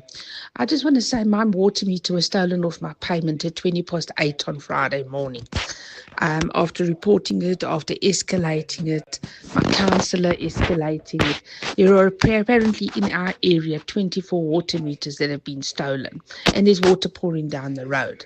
First of all, I can't understand why these people can't get caught. Second of all, I can't understand why the water department can't come out and at least just put in a stopper, because apparently they have no more water meters. So why can't they put a stopper in to stop the water running? It's an absolute sin to see this water running down the road. It breaks my heart. It is a sin. And how many interviews have we had with various ministers over the years, particularly from water and sanitation, who'll tell us that, we need to watch our consumption and we can't water our gardens because we're wasting water, when so much of the water that is in the system gets lost before it ever gets to you and to me. And when these kinds of things happen, it takes an inordinate amount of time for somebody to come and respond and do something about it. And then we're told we are the problem. You're absolutely right. It's an absolute sin. 702. What's the question? What's the question is brought to you by Outsurance. Your chance to win up to 3,000 Rand in cash. First, 1,000 Rand for the answer, and then a little later, 2,000 Rand if you can give us the question. SMS out to 45142 now, and you could save on your car insurance. Today's answer comes from Dikeledi, who is in Centurion. And, oops, there we go. Dikeledi, good morning. What's the answer? Dikeledi? Good morning, Bongani. How are you? I'm very well, thank you. How are you? I'm good, thanks. The answer is Honolulu. Honolulu. And tell me, Dikeledi, have you got yourself a quote from Outsurance? Yes. You biscuit. 1,000 Rand is coming your way. Dikeledi, congratulations. 1,000 Rand, all yours, all thanks to Outsurance and 702. There you have it. The answer is Honolulu. What's the question? Call us if you know on 011 8830 702. Good morning, Bongani. Tom here. Sorry, I'm only opening YouTube a little late this morning. That's a really nice tie, smart shoes, and really a suit that fits you well. What time are you getting married this morning? EWN Sport. Not quite. Appreciate that compliment, though. So many, it's been fascinating to see so many people talking to us and telling us wherever they are from. We've had listeners as far afield as Toronto and Germany this morning, but many of you, of course, around Gauteng watching us on YouTube. That's always a treat for us. Cindy Paluta, let's get straight into the world of sport. It's time for EWN Sport, brought to you by RMB Corporate Banking. Ready, set, cash flow. And we'll start with the MTN8, Cindy. Yep. Rainer scoring twice as Sundowns beat Richards Bay 4-0 yesterday, while Stellenbosch beat Amazulu 3-2. That game went to extra time. The semi-final draw was done last night. Sundowns will play the defending champions Orlando Pirates in the semi-finals. Stellenbosch will play Sekekone. Sundowns coach Miguel Cardoso. We achieved what we wanted. In the end, that's a good performance, tactically and technically. I think in the cold night, it was a beautiful game for people that was watching. What is also important, and in the end of the match, I think we take some things to train so that we can become better. What is quite important also for preparing the future. In pre-season friendlies, Tottenham Hotspur drew with Newcastle 1-1 in a match that was Captain Son's last game with the club, and James Maddison left the field on a stretcher. Man United wrapped up their summer series with a 2-2 draw with Everton. In Test cricket, England 339 for 6, needing just 35 more runs going into the final day to beat India and win the series. Brooke made 111, Root made 105. In T20 action, Pakistan beating the West Indies by 13 runs in the third T20, but they won't have Fakar for the rest of the series due to a hamstring injury. On Saturday, South Africa won the T20 World Champions of Legends. They beat Pakistan by 9 wickets in the final. In Formula 1, McLaren got a 13th win in Hungary. Norris beating Piastri to cut the championship gap to 9 points. Russell was third with Leclerc in fourth. Norris went with a one-stop strategy that paid off. My strengths are definitely end of stint pace, longevity of tyre, that kind of thing. And today I utilised that to every possible tenth of a second, and it worked out. So I'm happy that we tried something a bit different. We risked a little bit, and it worked out perfectly. So I'm happy with the team. In the Currie Cup, Griquas beat the Cavaliers 48-39 yesterday. The Bulls topped the table ahead of the Lions, who beat Province 40-19 on Saturday. At the World Swimming Champs, Peter Kutzer returns home with 3 medals. He's got gold in the 100-metre backstroke and then silver in both the 50 and the 200-metre backstroke events. Cindy Paluta, Eyewitness News Sport. Feeling some lag in Sector 3? Copy. Optimizing working capital. Ready. You're approaching a tight corner. Cash flow pressure ahead. Low on liquidity. Supply pressure is building. Set. Deploying cash injection in 3, 2, 1. Flow. Nice move. Better supply chain control. Lab time advantage. Faster cash cycles, leaner inventory, and optimized working capital. Ready, set, cash flow. Corporate banking from RMB. RMB, a division of First Rand Bank Limited, an authorized FSP and credit provider. EWN Traffic. 4:08, and this Eyewitness News traffic is brought to you by the new Opel Grandland. With smart tech and striking design, it's German engineering on a grand scale. Test drive one today at your nearest open dealer. Well, Bongani, we've got an accident on the N1 South. This is in the city of Tshwane area, and it's causing heavy delays just as you approach Porter Avenue. The delays are as you come out of the Flying Saucer turn off, so please be on the lookout there. And if you are heading towards the city of Tshwane via the N14 East, do expect delays coming out of the R55 towards Braakfontein interchange. And then in Joburg, traveling on the M1 South, bumper-to-bumper traffic between Grayston Drive and Harton Drive. This is due to an accident that happened right after Glenhove Road. It's causing about a 20-minute hold-up altogether, so please be on the lookout there and continue driving with care. I'll have more updates for you. Stay tuned. There's more EWN on air, online, and on the EWN app. Don't ever settle for great. You know that great feeling after nailing a big presentation? Imagine upgrading that. I'm talking driving home with your car's massage seats, practically high-fiving your bum. Headlights so bright, you feel like the star your boss said you were. Arriving home, making an entrance, grander than your slide transitions. Go grand in the new Opel Grandland, designed and made in Germany. Visit opel.co.za for more. Opel Grandland. 702. What's the question? For 2,000 Rand in cash, all thanks to Archurance. Please tell me, what's the question? If the answer is Honolulu, let's go to the lines and see who has the answer. Let's go to Kevin in Isando. Kevin, what's the question? Hi, Bongani. In which city in the state of Hawaii was the 44th President of the United States, Barack Obama, born on this day? In the year 19... what's 64 minus the 2025? Yes, I'm waiting. Calculate. It's the 1961. That's absolutely the correct answer, Kevin. Congratulations. You've won yourself 2,000 Rand. You've worked for it. 2,000 Rand, all thanks to 702 and Outsurance. Yes, indeed, it is the 64th birthday of the 44th president of the US of A. Let me take you back to this moment in 2008, Barack Obama's acceptance speech when he won the White House for the very first time. America, we have come so far. We have seen so much, but there's so much more to do. So tonight, let us ask ourselves, if our children should live to see the next century, if my daughters should be so lucky to live as long as Ann Nixon Cooper, what change will they see?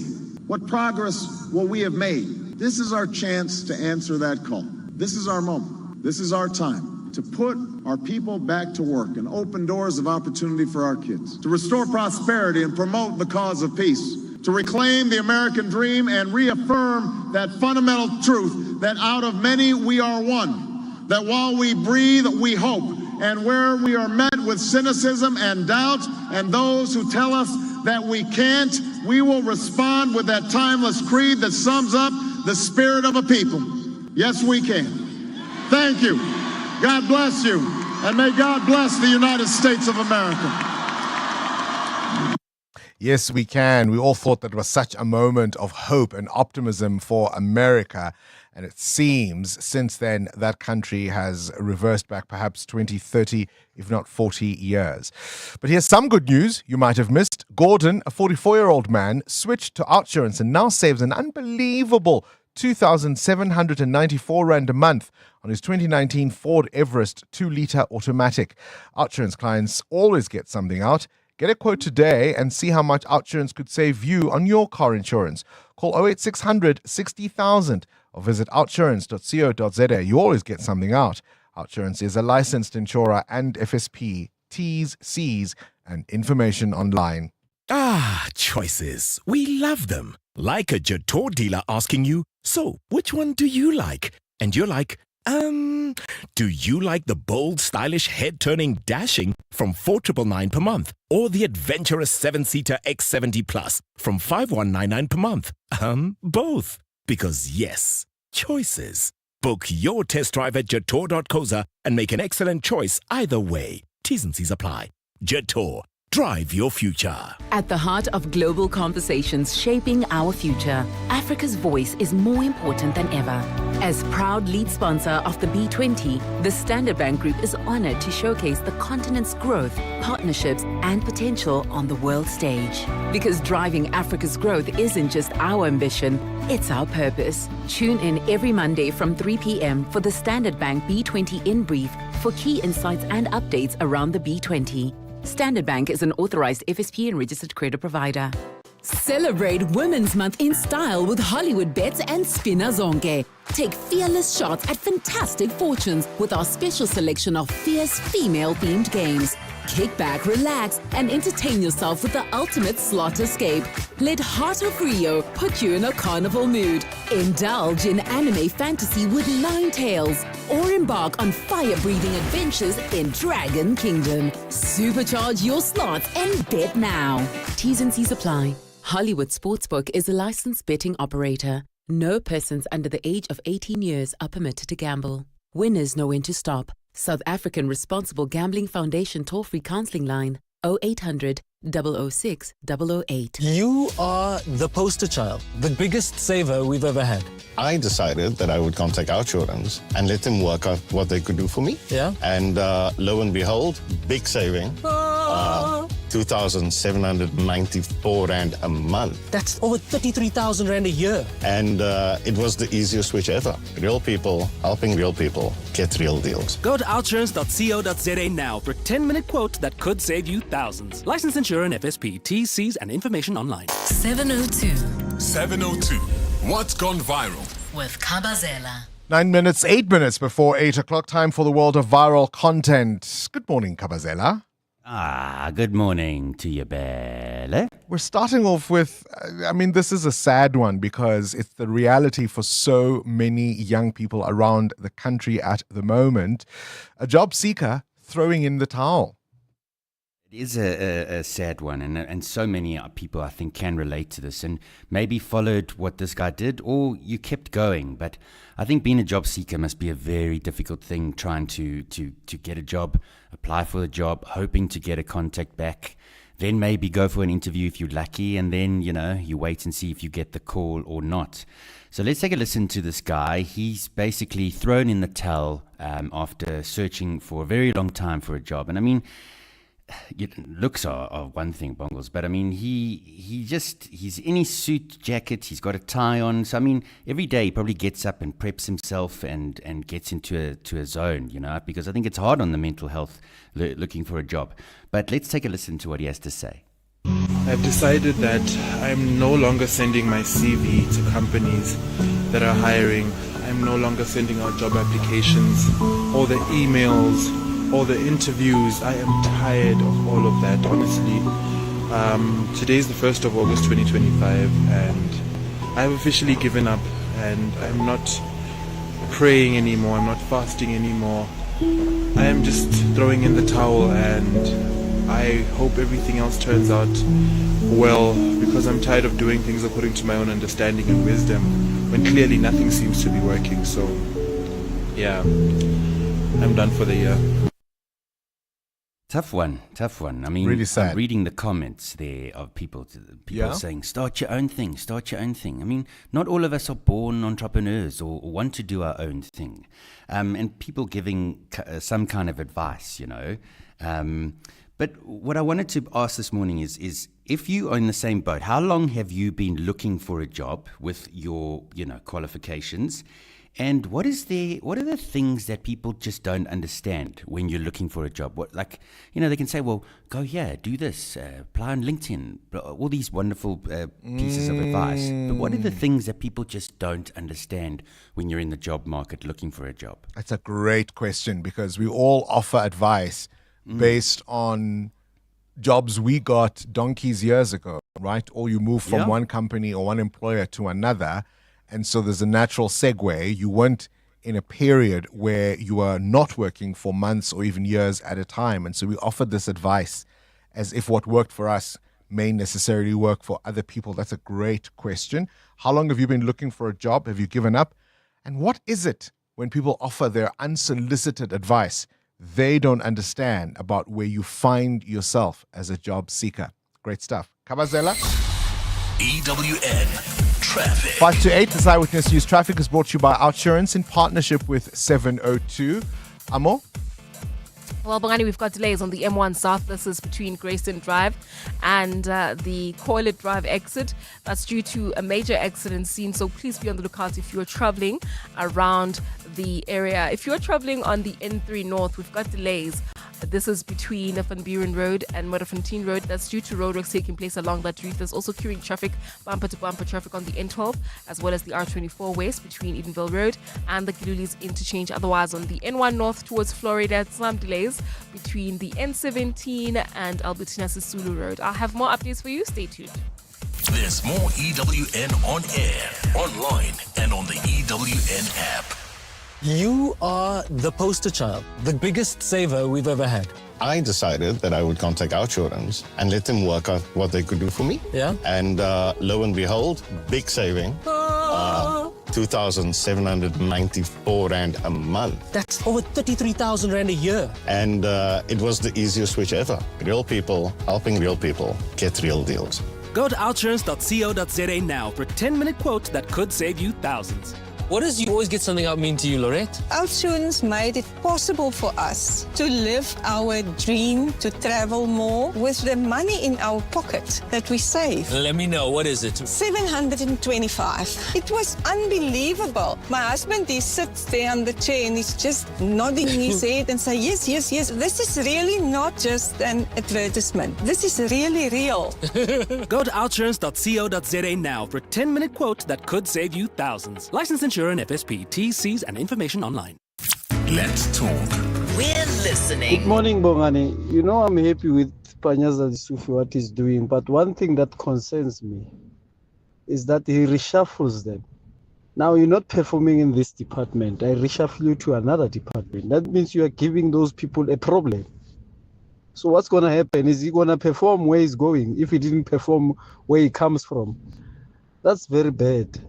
These people just need to be fired because you're not performing. I know it's administration, it's not political, but you need to do something about them or demote them or something like that because you can't reshuffle them to another position where they don't perform. You are actually killing that department of those people. Sindile.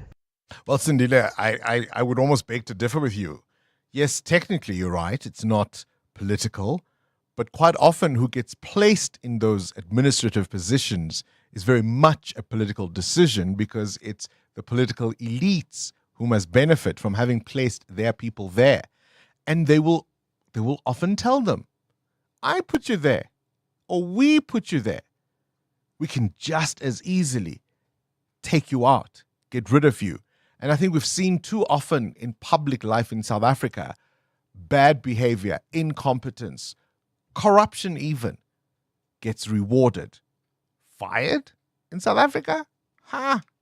702 Feedback with Rupfiwa Kone. Mrs. K in the house. Bongani. Does no one calls you Mrs. K? Yeah, you see. I was not expecting it from you. Mrs. K in the house. Rupfiwa in the house. What feedback do you have?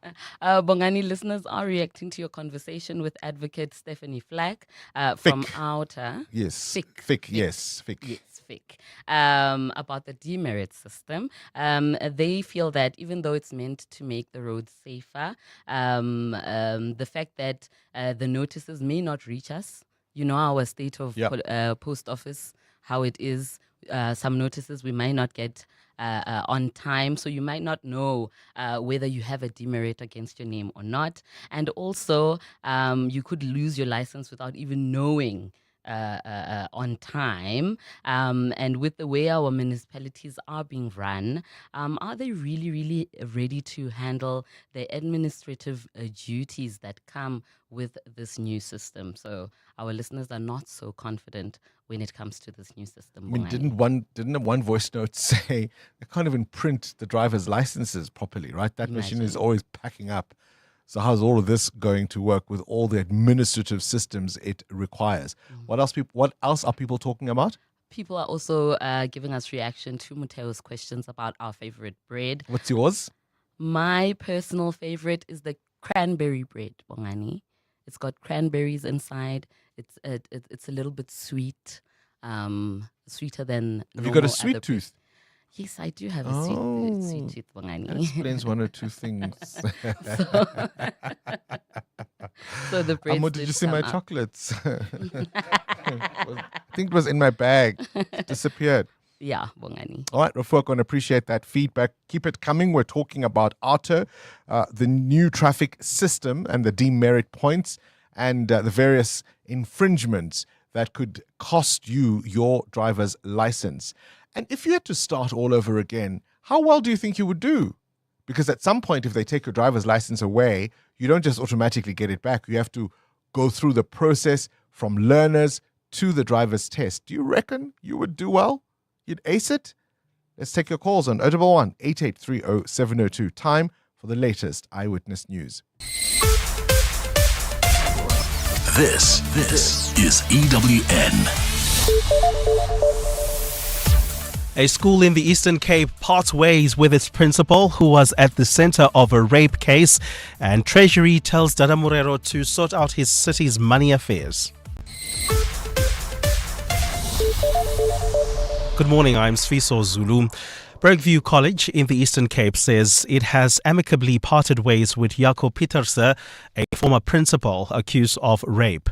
Pieterse was at the center of the alleged rape case of a 7-year-old pupil who shocked the nation this year. But the case was dropped by the NPA after it found no conclusive evidence that the child was ever assaulted. In a letter to parents, which was dated the 30th of July, the chairperson of the school's board of trustees says Bergview College and Pieterse parted ways by mutual consent with effect from the 30th of June this year.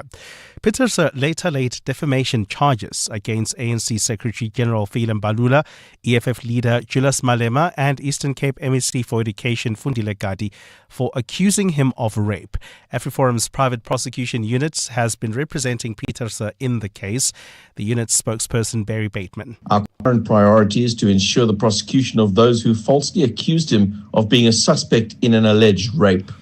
Johannesburg Mayor Dada Morero is again under pressure to sort out the city's finances or risk losing funding from Treasury. Finance Minister Enoch Godongwana has written to the mayor complaining about the poor management of the Metro's coffers.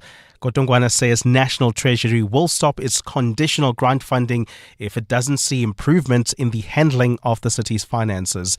Tabiso Goba reports. In his letter, Finance Minister Enoch Godongwana raises concerns over the city racking up over 22 billion rand in unauthorized, irregular, fruitless and wasteful expenditure for the 2023-24 financial year. Godongwana says as the mayor, Dada Morero has a responsibility to ensure the city's finances are under control.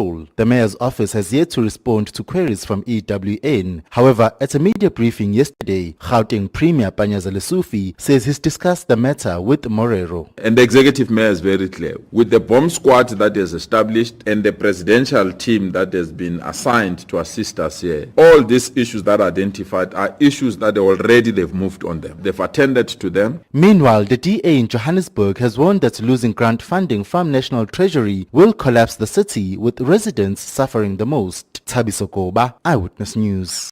Trade and Industry Minister Parks Tau and International Relations Minister Ronald Lamola will today give an update on tariff negotiations with the US. This comes as frustration and anxiety mounts over the impact on South African exporters, who are expected to take a knock when Washington hikes tariffs on goods into the US. Although all of the US trading partners will be affected, South Africa is among the top 10 hardest hit countries with a 30% duty on exports. But some political parties and labor unions believe it's too late to prevent the economic fallout and looming job losses.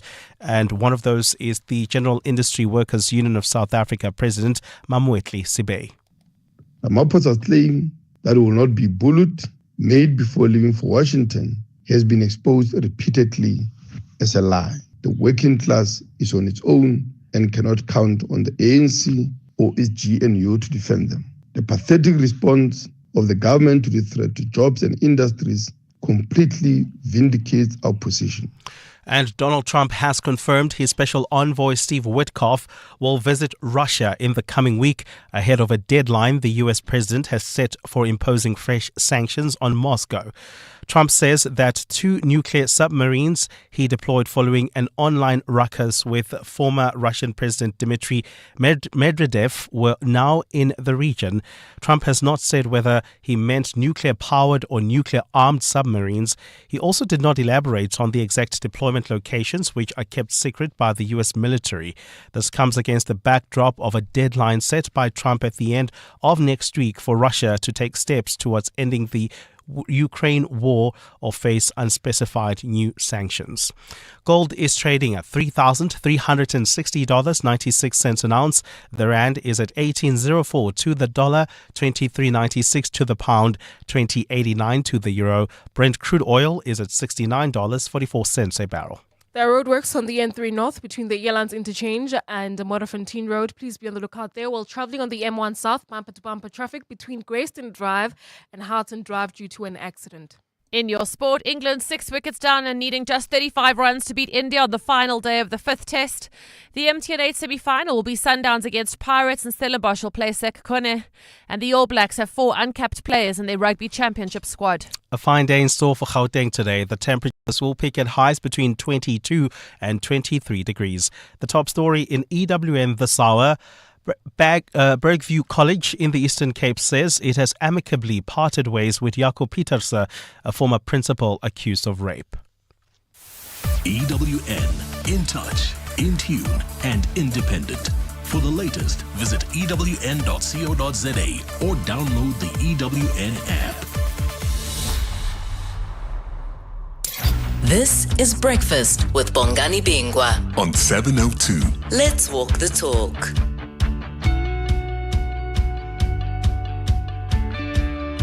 So many of you responding to us 7 minutes after 8 o'clock, watching us from the YouTube channel.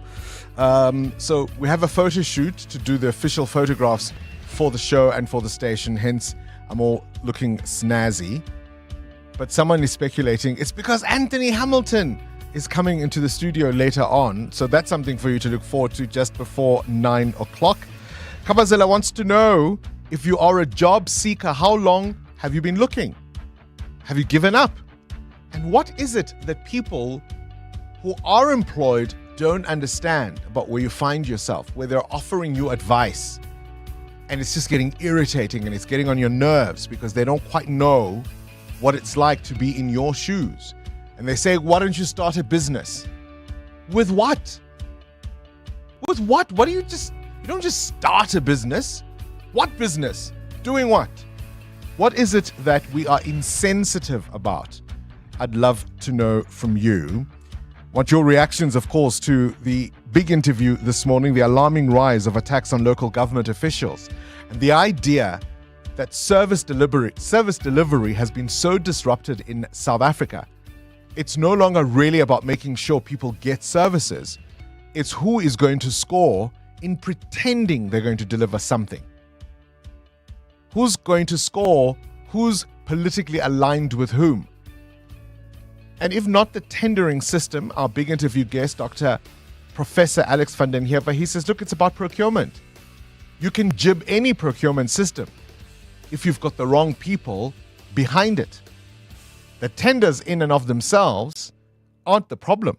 It's the people who make the decisions at the behest of their political principles, not for your benefit as a member of the public, but to line up their own pockets. And that's why they live in palatial homes, is it not?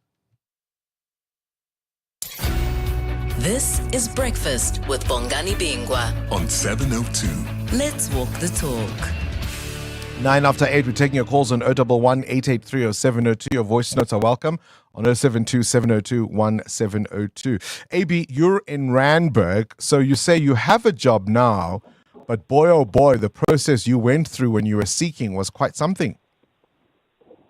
Hi, Bongani. Hi, AB, tell us. I was a director and I got retrenched. I had over 20 years experience and qualifications. It took me over a year to find. Times I felt useless. I I was actually staring down the barrel of a gun. I had children. I needed to put food on the table. I just bought a house. The pain, the hardship, the depression, the wanting of help from somebody was immense. At some point, I tried to. We lost you there, AB. Sir, hold on. At some point, we lost you a little. I tried to start a business, Yeah. and I lost money in actually the little money I had in trying to start the business. Yeah. But here's the thing: I applied over 500 jobs, 546 to be exact. I know the number. Sure. Of that, I had 3 interviews. One of the major banks offered me a job. I was so jubilated. I was so happy. And just to find 2 weeks later, they rescinded the job. So what I wanted recruiters to know is that, over 500, they already know who they're going to hire. They just put these jobs and they just follow process. I mean, I was told we're just following process. Some senior management blocked the recruitment. So sorry for you.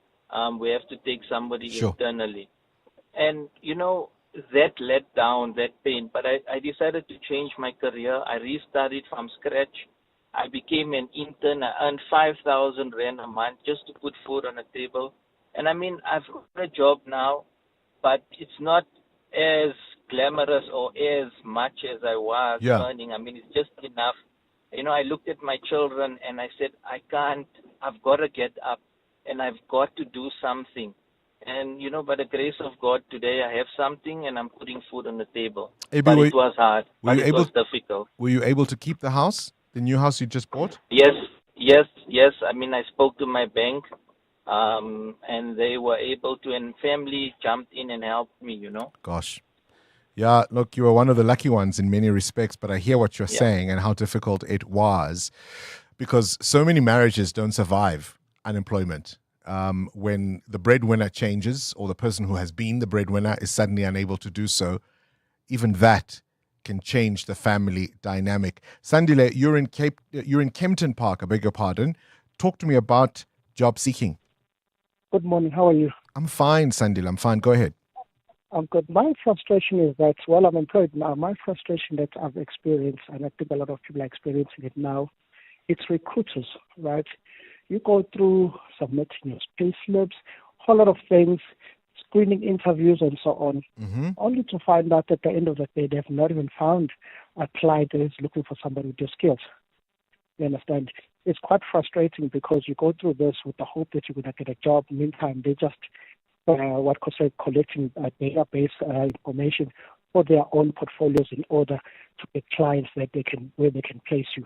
I think it's a bit unfair that you pick somebody through that emotionally, and yet at the end of the day said, no, we're still waiting for potential clients that are looking for somebody with this skill. Oh, I see. So when you send in all that information, you are hopeful that maybe something is imminent. Maybe you're going to get a call to go for an interview. But it's a fishing expedition. Look, I mean, on some level, Sandile, I kind of want to see it from their point of view too, that they've got all these CVs. So instead of waiting for employers to come knocking on their door, they will go and say, look, we've got talented people. Have you got positions? So, I mean, it can go both ways, but I can understand the disappointment you will feel as somebody who thought maybe something might be on the offing, and then you find out there isn't anything at all. Hi, Bongani. Sometimes you find that you are just a formality when looking for a job. You go to interviews, but they know exactly who they're going to hire. So I've been on the other side, and I've been on both sides. Yeah, where I was a formality and where other candidates were a formality. So it's very difficult if you don't know somebody who knows somebody who knows somebody. Then your CV, probably they don't even look at it. Max from Centurion. Hey, Bongs, Kabazela and the team. It's Polani here from the Val. Yeah, said one, Kabazela. It's a reality, but I said one. Yeah, I've gone a couple of months searching for a job. And what I got to understand that people don't understand your current state of emotions when you are job seeking. We apply with expectations, naturally so, and when those expectations are not fulfilled, it just raises a huge load of disappointment. And at that particular moment, no advice different to your current emotions will work, and that's what people we don't understand. Good morning, Bongani. It's an interesting question about looking for a job. I've been looking for a job since 2018 to date. I'll just remain anonymous. I've done everything that needs to be done. I've sent my CV even for those guys who CV expert guys of different kinds, modified, redrafted my CV, done everything that I could do, but results remain the same. Morning, Bongani. Yeah, I can relate with the guy who's been looking for the job for the longest time and have been praying and nothing is happening. Look, I've been praying for one thing in my life for the past 4 years and it's never happened. So I just took a decision last night that, you know what, let me just stop praying for this. Let me just stop fasting for this. Let me just even stop thinking about this. Maybe it's not meant to be. Good morning, Bongos. I want to respond to Jonathan Kabazela Ferben. Yeah, it's true. We are not all born entrepreneurs. However, in this ANC-led economy, I think people need to start adapting. They should start their own businesses, even if it's like small selling tomatoes on the side of the road, because if you do not do that, you'll never get a job. You'll never, be able to put bread on the table. So yeah, I'm very sympathetic to the person who gave up, but it's true. They should start their own little thing. You can cut hair, you can, do gardening for people, you can wash cars. There's so much to do while looking for a job. So yeah, that's my comment on that. It's Guy in Katlehong. Thanks. Guy in Katlehong. Is it as easy as that sounds? I mean, I'm really torn, and I hate to sit from my ivory tower and pontificate on this, right? Because this hasn't been a challenge for me for many a year. I understand people who say, look, what business would I start? Where would I begin? With what funds? What would I be selling? Where would I be selling it? Equally, I speak to people who have come, and often it's in the e-hailing cars, who have come from elsewhere, from conflict zones, from countries with far greater numbers in terms of unemployment, and who often criticize the South African lack of hustle. And I wonder if that's fair, right? And they'll say, look, there are opportunities here. You can, and they look at us and they say, we've been socialized incorrectly around employment because we're always waiting for someone else to give it to us. Is that a fair comment, Mateo? In this economy? I think from their point of view, they come from a place where maybe the government is not functioning any longer. It was war-torn.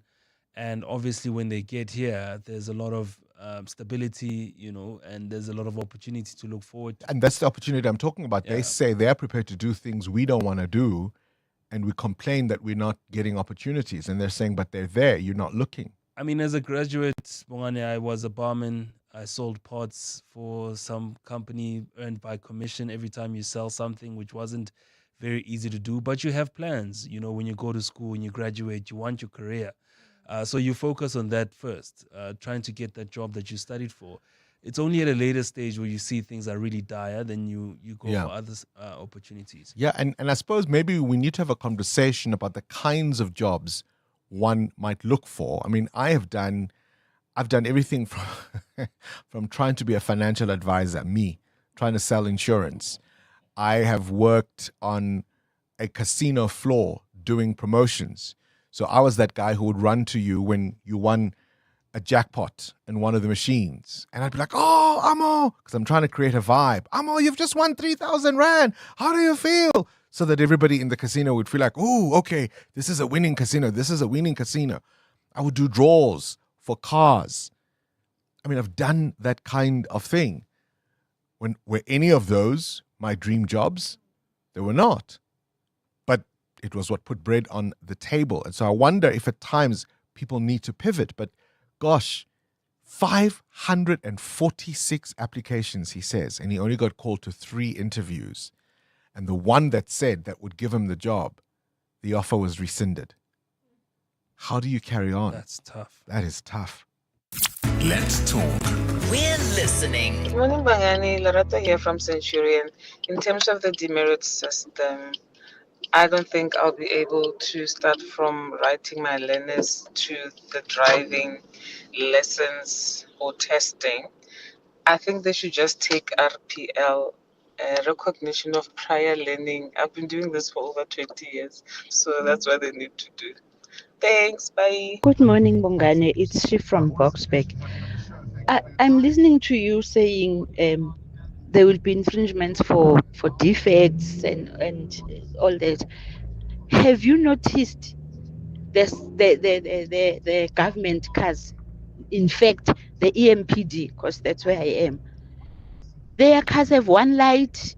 They have multiple defects, and really, I think they need to clean their house before we support this article. Yeah, I mean, I think that's a fair point. If the people that are meant to enforce those rules will themselves not be compliant, then I definitely think that's a challenge. Somebody looking for employment. Nancy on YouTube says, my son has been looking for a job for 11 years with bank experience and a degree, but nothing is working. And if it's only the wife who is working with children at school. So that's a challenge that particular family is having. Recognition of prior learning. I don't think that'll quite fly, because the whole point of taking your driver's license away when you've lost enough points is to say, clearly whatever we thought we had taught you before hasn't worked. So you need to go back to the back of the line and start again and go for your learners and go for your driver's test as if you have never driven before. And I wonder how difficult it is, because the first time around, you were actually still really learning how to drive. Now you think you know. And you've got to go through, what's that method again? With the 5-point checks. Observing. No, but what's it called? The driving system. The course. It's the R. Come on, you know what I'm talking about. We all have to go back, don't we? You see why I wouldn't pass. EWN Traffic. 22 after 8. Let's catch up with the roads. More delays on the M1 South. That's correct, Bongani. Due to an earlier accident right near the Harton Drive exit, it's causing delays coming out of Greyston Drive. The M1 North is also backed up coming out of Boyson's Road towards Carr Street. Peak time delays there. If you are traveling in the Parktown area, particularly Parktown North, we've got some delays reported along Victory Road all the way towards 7th Avenue. Heavy delays there. Please try to avoid Jan Smuts Avenue. Is also backed up towards Oxford Road. If you're traveling on the N1 North, delays between Beyazondia Drive and Winnie Mandela Drive. There's also queuing traffic on the N3 North due to roadworks taking place right near Van Buren Road. Delays coming out of the Earlands interchange. I'll have more updates for you. Stay tuned. There's more EWN on air, online, and on the EWN app. 702.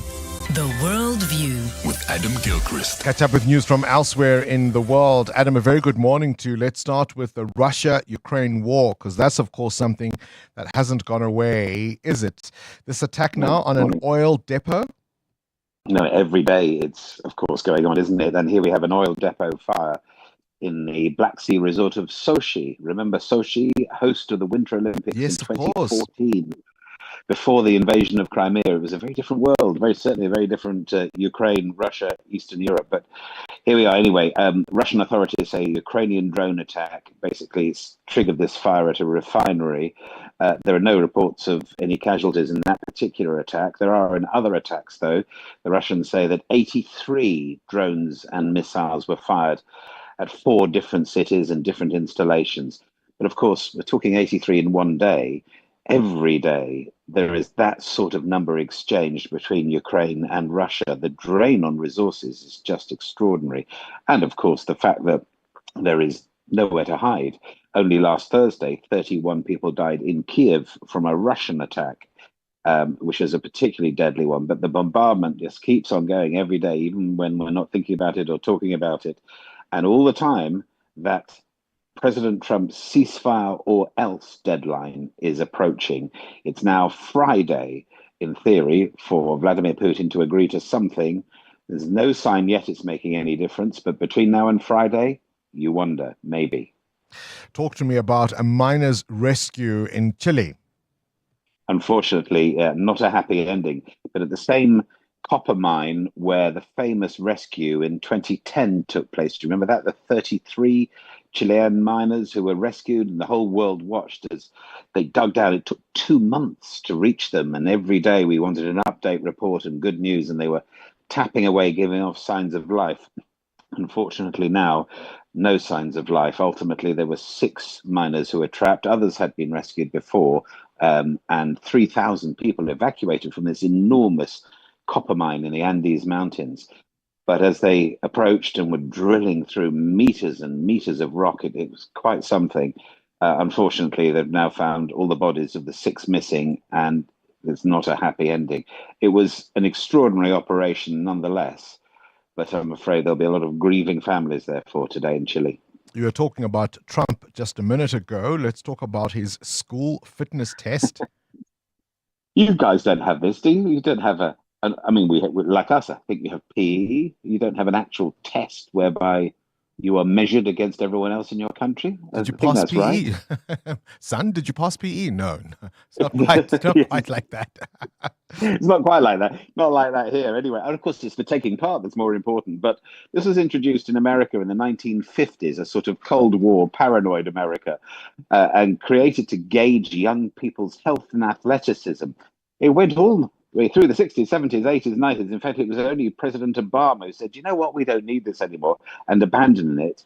And of course, being something that President Obama didn't want, it's coming back. Donald Trump has naturally decided to bring it back. So here we have the fitness program whereby young Americans will have to do sit-ups and push-ups and pull-ups, plural, my God, I think one would be an achievement. Anyway, and a sit and reach test, but all on a competitive basis. So if you are amongst the best, you get a presidential fitness award.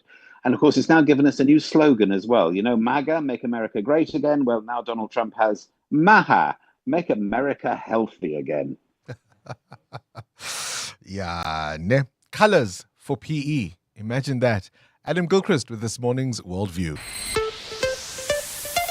EWN Business. All right, let's catch up with business news. Muteo Kharipe, Trade and International Relations Departments, those 2 ministers giving an update around the tariff negotiations, because, of course, last week, August 1st date, doesn't necessarily mean there isn't room to maneuver still.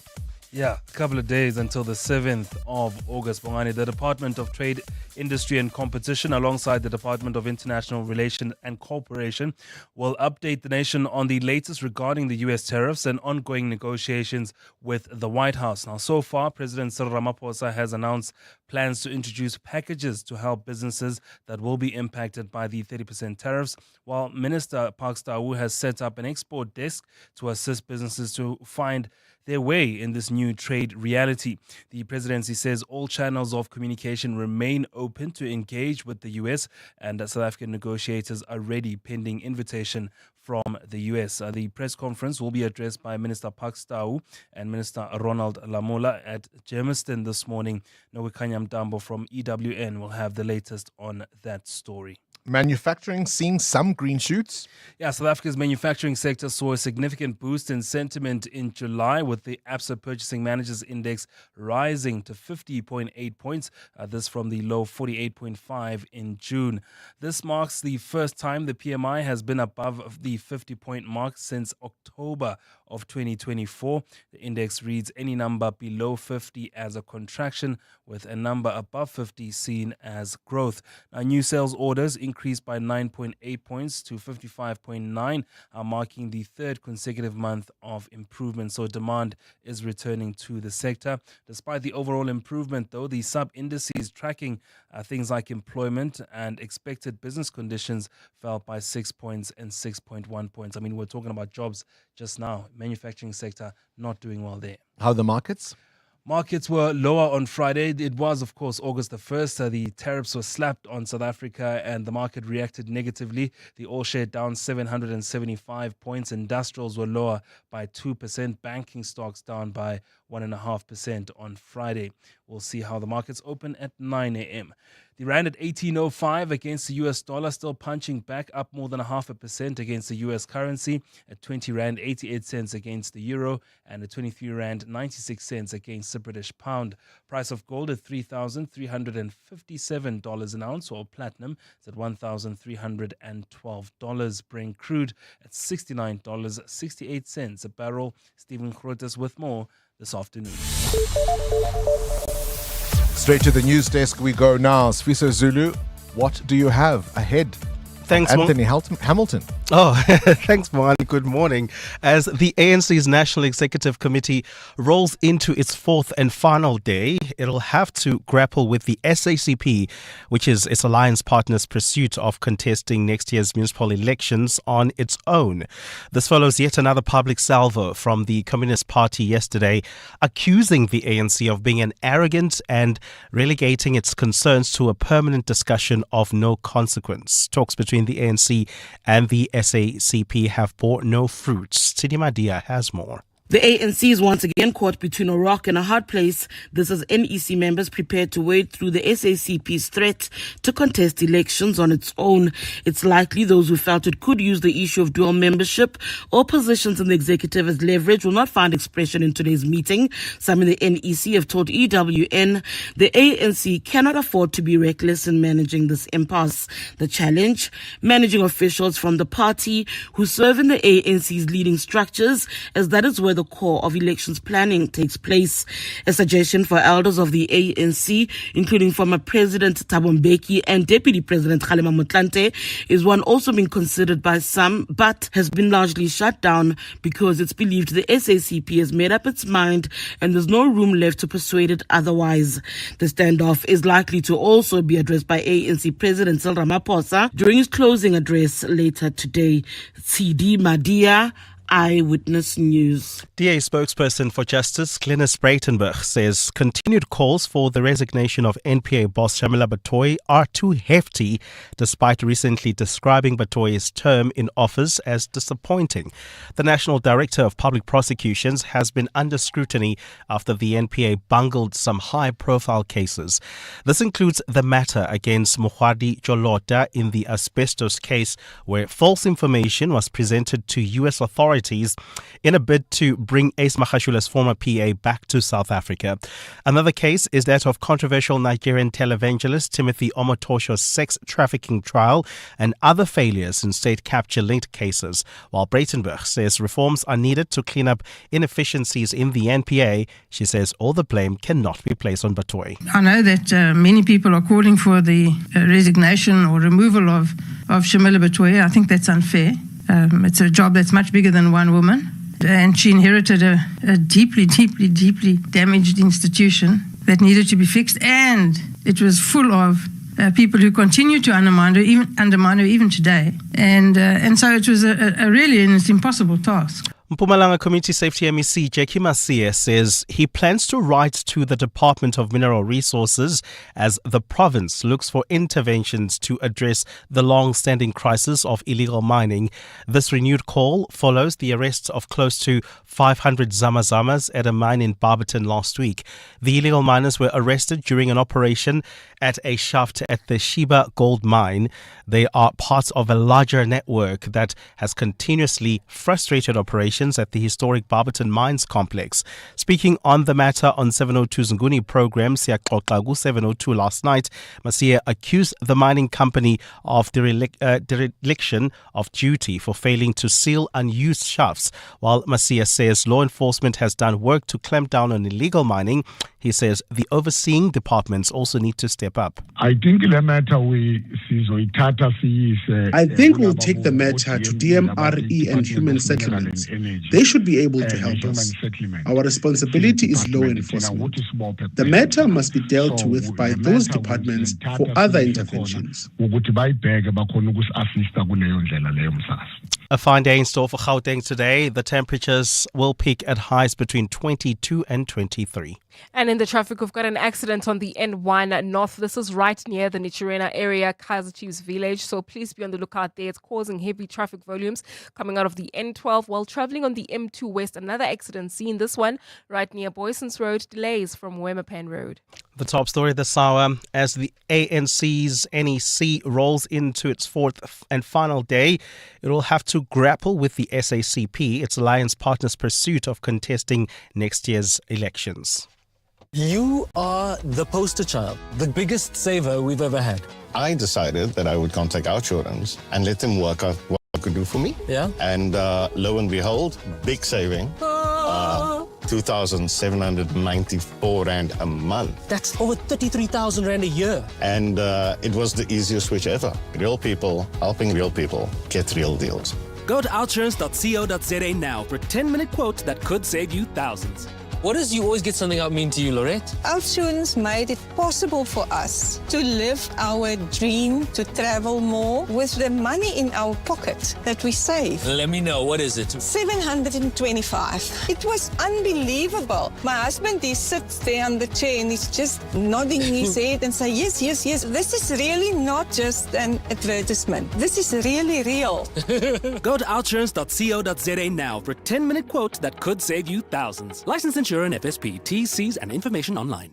Enjoy the soothing sounds of the Johannesburg Philharmonic Orchestra at the opening concert of their early spring symphony season under the baton of popular conductor Arjan Tien, featuring dynamic classical trumpeter Dingan Chabalala. The program includes Bizet's Carmen Suite and Dvorak's popular Symphony No. 6. This is on Thursday, the 7th of August at 7:30 p.m. at the Linda Auditorium. Tickets are available through Quicket. Breaking news. SARS has enhanced the personal income tax return form. It has simpler questions that adapt to your income and deductions based on your answers. Whether you're employed or self-employed, the digital form has built-in guidance and the option to save and finish later. Tax matters, so does your time. File with ease on e-filing or the SARS Mobi app today. Go to sars.gov.za. SARS, at your service. 702. WhatsApp Bongani on 072 702 1702. Good morning, 703 Landers and Bongani and the team. So with this outer new demerit system, I don't think it's going to work. As it is right now, they are failing in terms of early communication when it comes to infringements. Letters and notices, even SMSs, come 3 months later. So I'm not sure in terms of the administrative work, how will they handle that, especially the municipalities. It's going to be a nightmare. I don't know. And on a skill that will be difficult for me to learn later on, I think it would be probably having to write. If ever I were to have to write again, or even speaking, oh my goodness, I don't think I'd be able to do it. I think I would find it very, very frustrating. Nandi from the East Rand. Have a great day. Morning. Interesting perspective from Outer, but I'd actually appeal to you, please, to get a representative from the Road Traffic Infringement Agency into the show to actually explain how the demerit system is already being applied and is having effect and will be applied, so we get a balanced perspective in terms of the information shared. Thank you. Morning, Bongani. This AR2, why does everything have to start in Gauteng? You remember the e-tolls? They started here in Gauteng. Why don't they start them, say, maybe Northwest or in Northern Cape? Or everything starts here in Gauteng. No, man, we are sick and tired of this. Taru from Deep Tooth, thank you. Well, we are the economic hub of the country. And if you want to talk about the e-tolls, a lot of the refurbishment of the highways that had occurred, that the e-tolls were meant to pay for, happened here in Gauteng. So we can't quite have it both ways. I think it's absolutely spot on that we need to get the other perspective, the other side of it around what ARTO will mean for all of us as road users in South Africa. I think that's a good point. A note to the producers on that one. They've taken note, and we will get somebody in to come and explain how it is meant to work, what's intended with that system. We'll certainly do that. We were asking earlier, of course, to illustrate the point, because if you lose enough points, your driver's license gets taken away from you. You're not allowed to be on the road for a period. And then when you finally are able to get back behind the wheel, well, you have to go through the process all over again. Go for your learners, go for your driver's test. Cindy Paluta, we then thought to illustrate that, let's ask this question. What skill do you have that you probably take for granted as an adult now that you'd find difficult to learn all over again? And I'll give you some examples. People have had health challenges, for example, have to learn how to walk, how to speak after a stroke. Writing, I think, would be a difficult thing to have to learn at my current age, or even to learn how to speak, to relearn how to speak. Can you think of something that you think, gosh, I don't know if I could do that again? I think we take for granted our ability to use phones and technology. So I think our generation, we were introduced to the internet kind of, we were there when it was born, basically, right? Yeah. So it was a step at a time. So you've learnt stuff as you go, right? And you've upskilled as you've gone. So, because if you think about it, people in the older generations, they struggle with WhatsApp, they struggle with this, they struggle with that. We've learnt it on the go. Yeah. I think we don't realize how much it actually is a little bit of a skill to be able to navigate a smartphone. Muteo was talking about learning how to type. Oh, right? yes, yeah. Yeah, I mean, because I think we don't have enough sympathy for, people, say, in their 70s or 80s who have had to keep up with this world that we live in that must, on some level, seem so strange to them in so many respects. That's a great point. EWN Sport. If nothing else, Cindy Paluta, 2025 has been the year that I think has reinvigorated Test cricket lovers. I don't know if we've necessarily won new fans over to the long form of the game, but for those of us who've loved this format, it's been absolutely fantastic. And to see this match now between India and England again, right down to the wire, right? I think the playing field is leveling out. I think India might be in a rebuilding phase or a re-something phase, because I can't believe how easily England have won this, or maybe England are just so much better. I think this has been a year where there has been a lot of Test cricket played. I think the legends of the games are starting, and the people that make the decisions are like, hang on a second, we've been focusing on the T20s for so long that we've neglected Test cricket, and that's why it's been really awesome to watch Tests go to 5 days. Not enough being played by South Africa, though. Top teams and top teams against each other. Yeah. Right? Well, today, the Test cricket going to the final day. England 6 wickets down. They need just 35 more runs to beat India in the 5th Test and win the series. Pakistan beat the West Indies by 13 runs in a 30-20 this morning, winning the series 2-1. But Pakistan won't have Zaman for the rest of the series due to a hamstring injury. On Saturday, South Africa won the T20 World Champions of Legends, beating Pakistan by 9 wickets in the final. AB de Villiers scoring his 3rd century of the tournament in that final. The MTN 8 semi-final draw has defending champions Orlando Pirates against Mamelodi Sundowns, and Stellenbosch will play Sekhukhune. Yesterday, Sundowns cruised past Richards Bay 4-0. Rainers scored twice, and Stellenbosch needed extra time to beat Amazulu 3-2. In pre-season friendlies, Man United wrapped up their summer series with a 2-2 draw with Everton, while Tottenham Hotspur drew with Newcastle 1-1 in Captain Son's last match with the club. He's going to LAFC. James Maddison left the field on a stretcher. In Formula 1, McLaren got a 13th win in Hungary. Norris beating Piastri to cut the championship gap to 9 points. Russell was 3rd with Leclerc 4th. Here's the winner, Norris. I kind of expected us to be a bit better than the Ferrari over the race. I didn't expect to be from that position much quicker than Oscar. I believe that was a bit quicker, but not that much to still finish ahead. So our only option was to kind of try convert to a 1. Still wasn't expecting it to kind of work out. It was more let's just give it a good shot, commit to that. And The All Blacks named 4 uncapped players in their squad for the Rugby Championship. The big omission is 8th man Christian Leo Willie, who shone in the recent series to France. No space for him. And in the Currie Cup, Griquas beat Cavaliers 48-39 yesterday. The Bulls topped the table after the weekend ahead of the Lions, who beat Western Province 40-19. Cindy Paluta, Eyewitness News Sport. Before the president has his national dialogue, The people will have theirs. this Wednesday, join Clement Maniatella for the People's Dialogue. On 702.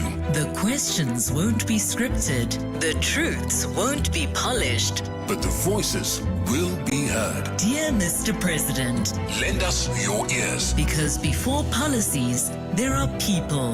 And before power, there is accountability. The People's Dialogue with Clement Maniatella. You've watched, you've waited. Now you speak. To the country, to the president, to each other. Wednesday, 6 August. From 9 to 12, only on 702. Let's walk the talk. Corporates That Care promotes and encourages corporate leaders and all citizens to walk the talk for a better South Africa. Catch Corporates That Care this Wednesday at 10 to 9 featuring Transnet. Their CEO, Advocate Michelle Phillips, will be in conversation with me. We do this on Wednesdays to highlight efforts of companies and brands dedicated to building our country. Corporates That Care is a Prime Media Cares initiative with 702 and Prime Media Outdoor. 702, let's walk the talk and together make a difference. The blockbuster main attraction at UFC 319 in Chicago on the 17th of August sees Dricus du Plessis take on Russia's Khamzat Chimaev. Will the South African fighter become a legend and defend his middleweight title for the 3rd time while handing the challenger his first ever defeat? Catch all the thrilling action and be in it to win it. Bet 40 Rand or more on any UFC fight between 1 July and 17 August and stand a chance to win your share of 100,000 Rand in cash and prizes. T's and C's apply. Hollywood Sportsbook is a licensed betting operator. No persons under the age of 18 years are permitted to gamble. Winners know when to stop. South African Responsible Gambling Foundation toll-free counselling line 0800 006 008 or WhatsApp HELP to 076 675 0710. Welcome to the brand new days. Sail the world with Norwegian Cruise Line, with more to see, more to do, and more to enjoy. Plus, upgrade your holiday with NCL's More at Sea for premium beverages, specialty dining, and much more. Think international cruising. Think NCL. For the best deals available, visit ncl.com or contact your travel agent. Restrictions apply. Welcome to the brand new days. EWN Traffic.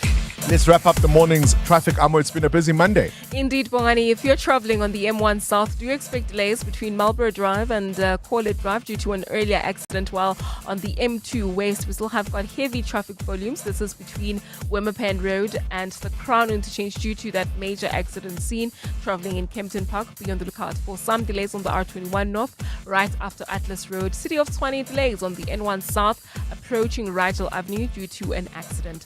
I'll have more updates at the top of the hour. There's more EWN on air, online, and on the EWN app.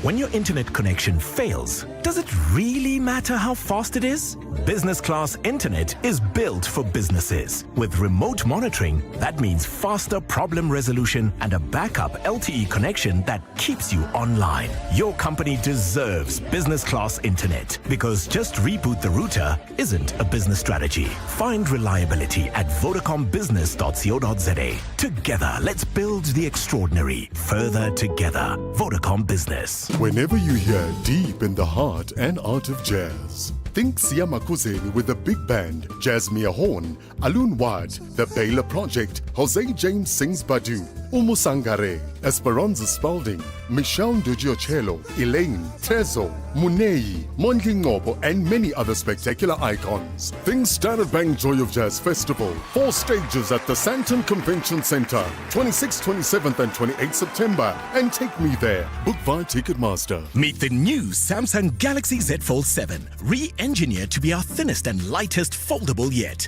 Move with confidence, powered by an ultra-sleek, ultra-slim design that adapts adapts wherever life takes you. Open your world to expansive screens, seamlessly crafted for work and play. It's innovation that fits your pocket. Upgrade to the new Galaxy Z Fold 7 and get double the storage on us. Hurry, offer ends 31 August. T's and C's apply. Coming up On the Clement Manyatela Show. on 702. Coming up, of course, between 9 and 12 is the Clement Manyatela Show. A very good morning to you. You're also looking a little snazzy this morning. All of you are dressed up. I get it's the shoot. You. Oh, kind of really photo We've got shoot. the shoot. We've got a photo. Is that what you're wearing? No, I just look like this every day. Is that what you're wearing for the shoot? No, this is just like the This is just preliminary. you. This is to walk in and then I'll 'cause change. I was worried. Is that you for the shoot? This is me for Are the you shoot. sure? I'm wearing our colors. I see. If you go to YouTube, you'll see what I mean. Anyway, what's on Coming the show? up on the show today, I am a frustrated Lewis Hamilton's fan, and I'm What's going a to halang? raise my frustration today. What's a halang? I think he's distracted. I think he wants to be a fashion icon. He wants to sit on the Met Gala committee. He's doing too many things. He wants Do you to be an want activist. the 8th championship or Or not? not? And if you want it, stop everything else and just focus here. That's all I'm asking. Okay. As the biggest fan of Lewis Hamilton. So we're going to talk Yes, about... Daddy.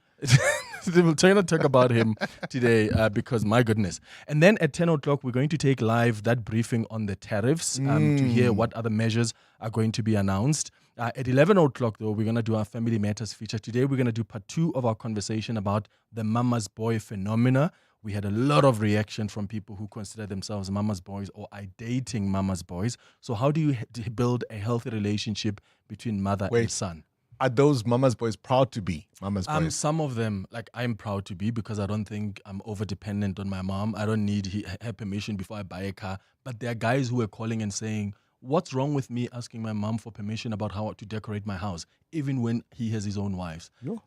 So how do you build a happy, strong relationship? And we are with the your ones who are single? Gosh. Clement Manyatela on your radio between 9 and 12. So we did a thing, a full commitment kind of thing. We've partnered with Sixt to bring worldwide to your doorstep. So you see how that's a serious thing, because that's what you deserve. We know you're the GOAT, so premium it is. Premium service, premium vehicles, premium you, premium us. Sani Sixt is all about adding extra to ordinary. Extra reach, extra countries, so you can be extra premium worldwide. Be the greatest of all time and rent Sani Sixt. Business Outsurance are experts in business insurance for general practitioners, dentists, surgeons, and other medical specialists. Kuveni. It's so nice to know the business risk is taken care of by Business Outsurance. The call center is just a dream to deal with. Very seamless, easy experience, and it just feels like the people we're talking to on the other line understand our needs. Switch to Business Outsurance and you could get a massive 20% discount on your business insurance premium. Visit outsurance.co.za. Switch and save today. Licensed insurer and FSP. TCs and information online. Sell your car now and get paid instantly. There's no waiting when it comes to We Buy Cars. Simply complete the online form on webuycars.co.za to get started. Looking for your next ride? Explore thousands of vehicles with finance and all the extras available online and in-store. So whether buying or selling, We Buy Cars has what you need. This is Breakfast with Bongani Bingwa on 702. Let's walk the talk. Another day, chance to make another chance. A fragile place, running on empty. A smile so faint, barely even break the space. World is on shoulders now. Don't be afraid, he who knows will make a way. His word alone is what has kept me. Born the Son, King of eternal peace. Lay your burdens down. If you catch me dreaming, please don't wake me till I'm done. Just leave me. A promise is a promise. We told you, the legend, the great, I almost want to call him Sir Anthony Hamilton. Surely a name like that, surely a career like that has to come with that kind of title. Try it. He's been here many a time. We've even called him Mzwandile Anthony Hamilton. Yes. From Zoi. Yes. Right? Because that's how we shorten them, Zondile. Welcome back to 702 Breakfast. Yes, man. It's good to be back. We had a great time the last time. I'm sure we're going to take it up a notch. Listen, you are here for a very special event. This Saturday is South Africa's Women's Day. It's an historic day for us here in South Africa because it represents a moment in the struggle for liberation. Absolutely. When women said, we will not be moved about like animals in our own country. We will not seek permission to be moved about in our own country. And they marched and they organized. There were no cell phones. There were no phones really even to communicate. But through word of mouth around the country, they converged on the capital and they took on the might of the apartheid state. And so on the 9th of August, we remember that day all the way back from 1954. Wow. This peaceful resistance led by mothers, by sisters, by aunties, by grandmothers. And we have our National Women's Day.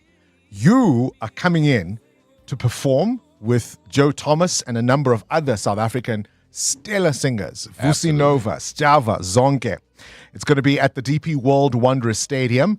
And it's going to be an incredible celebration of music, of the moment, but also looking ahead to what is to come. Absolutely. What a fantastic day to celebrate with the women and the people of South Africa.